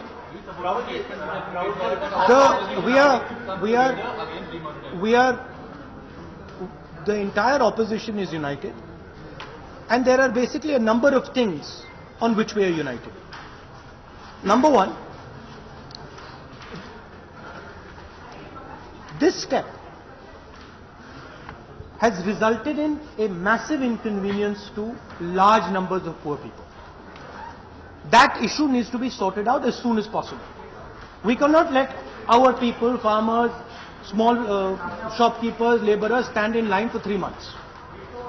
So this thing has to be expedited. Number two, it's a very strange thing, but I am seeing on the internet BJP leaders holding wads of cash like this of the new 2,000 rupee note. I'm seeing deposits being placed by the BJP organization with West Bengal. So I'm getting the sense that the BJP told it, the Mr. Narendra Modi told all his BJP people that this was going to happen in advance. So as far as I can see, there is potentially a massive scam behind what is going on. So those are the things that we are 100% united as far as the opposition is concerned. As far as taking on black money is concerned, We fully support the government. রাজ্য বিজেপির কথা পরিষ্কার, আমার party সর্বভারতীয় রাজনৈতিক দল, সারা পশ্চিমবঙ্গের প্রত্যেকটা ডিস্ট্রিক্টে আমাদের অ্যাকাউন্ট আছে, আমার টাকা আমি ব্যাংকে রেখেছি, তার জন্য ইনকাম ট্যাক্স আছে, তার জন্য নির্বাচন কমিশন আছে, সেখানে গিয়ে বলুক, এটা তো কোনো বিষয় নয়। আমার টাকা আমি সাংবাদিক রেখেছি, সম্মেলন রাজ্য বিজেপি আবার 7 দিন পরে টাকা রাখবো, কিসের অসুবিধা? যদি প্রতি মাসেই এরকম প্রথম সপ্তাহে ওরা 3 কোটি টাকা করে রাখতেন, আমাদের বলবার কিছু ছিল না, সেটা প্রকাশ করে দিক। শ্রমিকের একটা যুক্তি পরিষ্কার যে ব্যাংকে রেখেছেন প্যান নাম্বার, তার কারণ বাধ্য পরিষ্কার। হয়েছেন এই জন্যে, তার কারণ এই টাকাটাই ওরা ক্যাশে ছড়াতেন, ব্ল্যাক মানি। এখন যেহেতু ওরা আগে জানতে পেরেছেন যে আর ব্ল্যাক মানি ছড়াতে পারবেন না, তাই এখন ব্যাংকে এসছেন। প্রতি মাসে 3 কোটি টাকা যদি জমা দিতেন বুঝতাম ওরা সব, কিন্তু তা তো পড়েনি। অর্থাৎ এই মাসে বুঝতে পেরেছে আমার ব্ল্যাক মানিটা চলে গেল, আর কোনো উপায় নেই, ফলে বাধ্য হয়ে আগাম খবর টাকা জমা দিয়েছে কবে, এই জন্যই আমি এই জন্যই করেছে। ডিস্ট্রিক্টের ব্যাংকের, যেরকম ব্যাংকে তোমাদের ইউনিয়ন আছে বিভিন্ন জায়গায়, আমাদেরও লোকজন আছে, তো কোন ডিস্ট্রিক্টে কত টাকা জমা পড়েছে, ফেলে দাও, কোন জায়গায় ফেলে দাও, এটা তো আমরা ফেলে দিয়েছি, ফেলে দাও। রাজনীতি, আরে এটা তো সস্তার রাজনীতি। আদানি আম্বানিকে ধরবে না, তুমি সারদাকে ছাড় দেবে। শুরু হয়েছে এই আলোচনা, এই তরজা, একের পর এক সাংবাদিক সম্মেলন যখন চলছে, অনুপদার রেখায় আরেকটা ছবি সম্পূর্ণ। অনুপদা, আপনার কথাতেই এটা মোটামুটি আমরা জানি যে এই ব্ল্যাক মানি নিয়ে যে সমস্ত চলছে, সেটা যে একেবারে ব্যর্থ হবে তা নয়। হ্যাঁ, ছোট ছোট ব্যবসায়ী যারা, তারা তো ধরা পড়বে, কিন্তু আমাদের যথেষ্ট সন্দেহ আছে, মানে আমার সন্দেহ, আমি বলছি না যে সকলের সন্দেহ কি, না, দেশবাসীর একটা কমন প্রশ্ন আছে, রাঘব বোয়ালরা কি ধরা পড়বে? না, সেটাই, যে রাঘব বোয়ালরা কিন্তু নিশ্চিন্তেই থাকবে। হ্যাঁ, এটা আমি একেবারে হলফ করেই বলতে পারি, আজ অব্দি কোনো রাঘব বোয়াল কোনোদিন ধরা পড়েনি। এই অনুষ্ঠান শেষ করব, একটা বিষয় ইঙ্গিত একেবারে পরিষ্কার, আগামীকাল থেকে সংসদের শীতকালীন অধিবেশন, এবং রাহুল গান্ধী যেরকম বলছেন বিরোধীরা ঐক্যবদ্ধ, নাকি শ্রমিক ভট্টাচার্য যেরকম বলছে যে বাজার গরম করার রাজনীতি, সব মিলিয়ে নয়াদিল্লি এবং জাতীয় রাজনীতি রাতারাতি সরগরম, এ নিয়ে সন্দেহের কোনো অবকাশ নেই। পরিস্থিতির দিকে নজর থাকবে, আপনাদের নজর থাকুক এবিপি আনন্দে।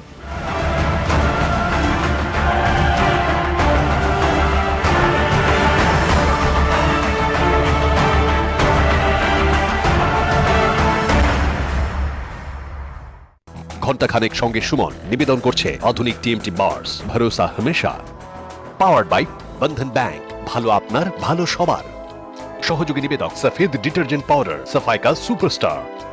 বিবেকানন্দ হসপিটাল, দুর্গাপুর, আমরা জানি জীবনের মূল্য। শালিমার আগরবাতি, সুগন্ধি সম্পর্কের মেলবন্ধন।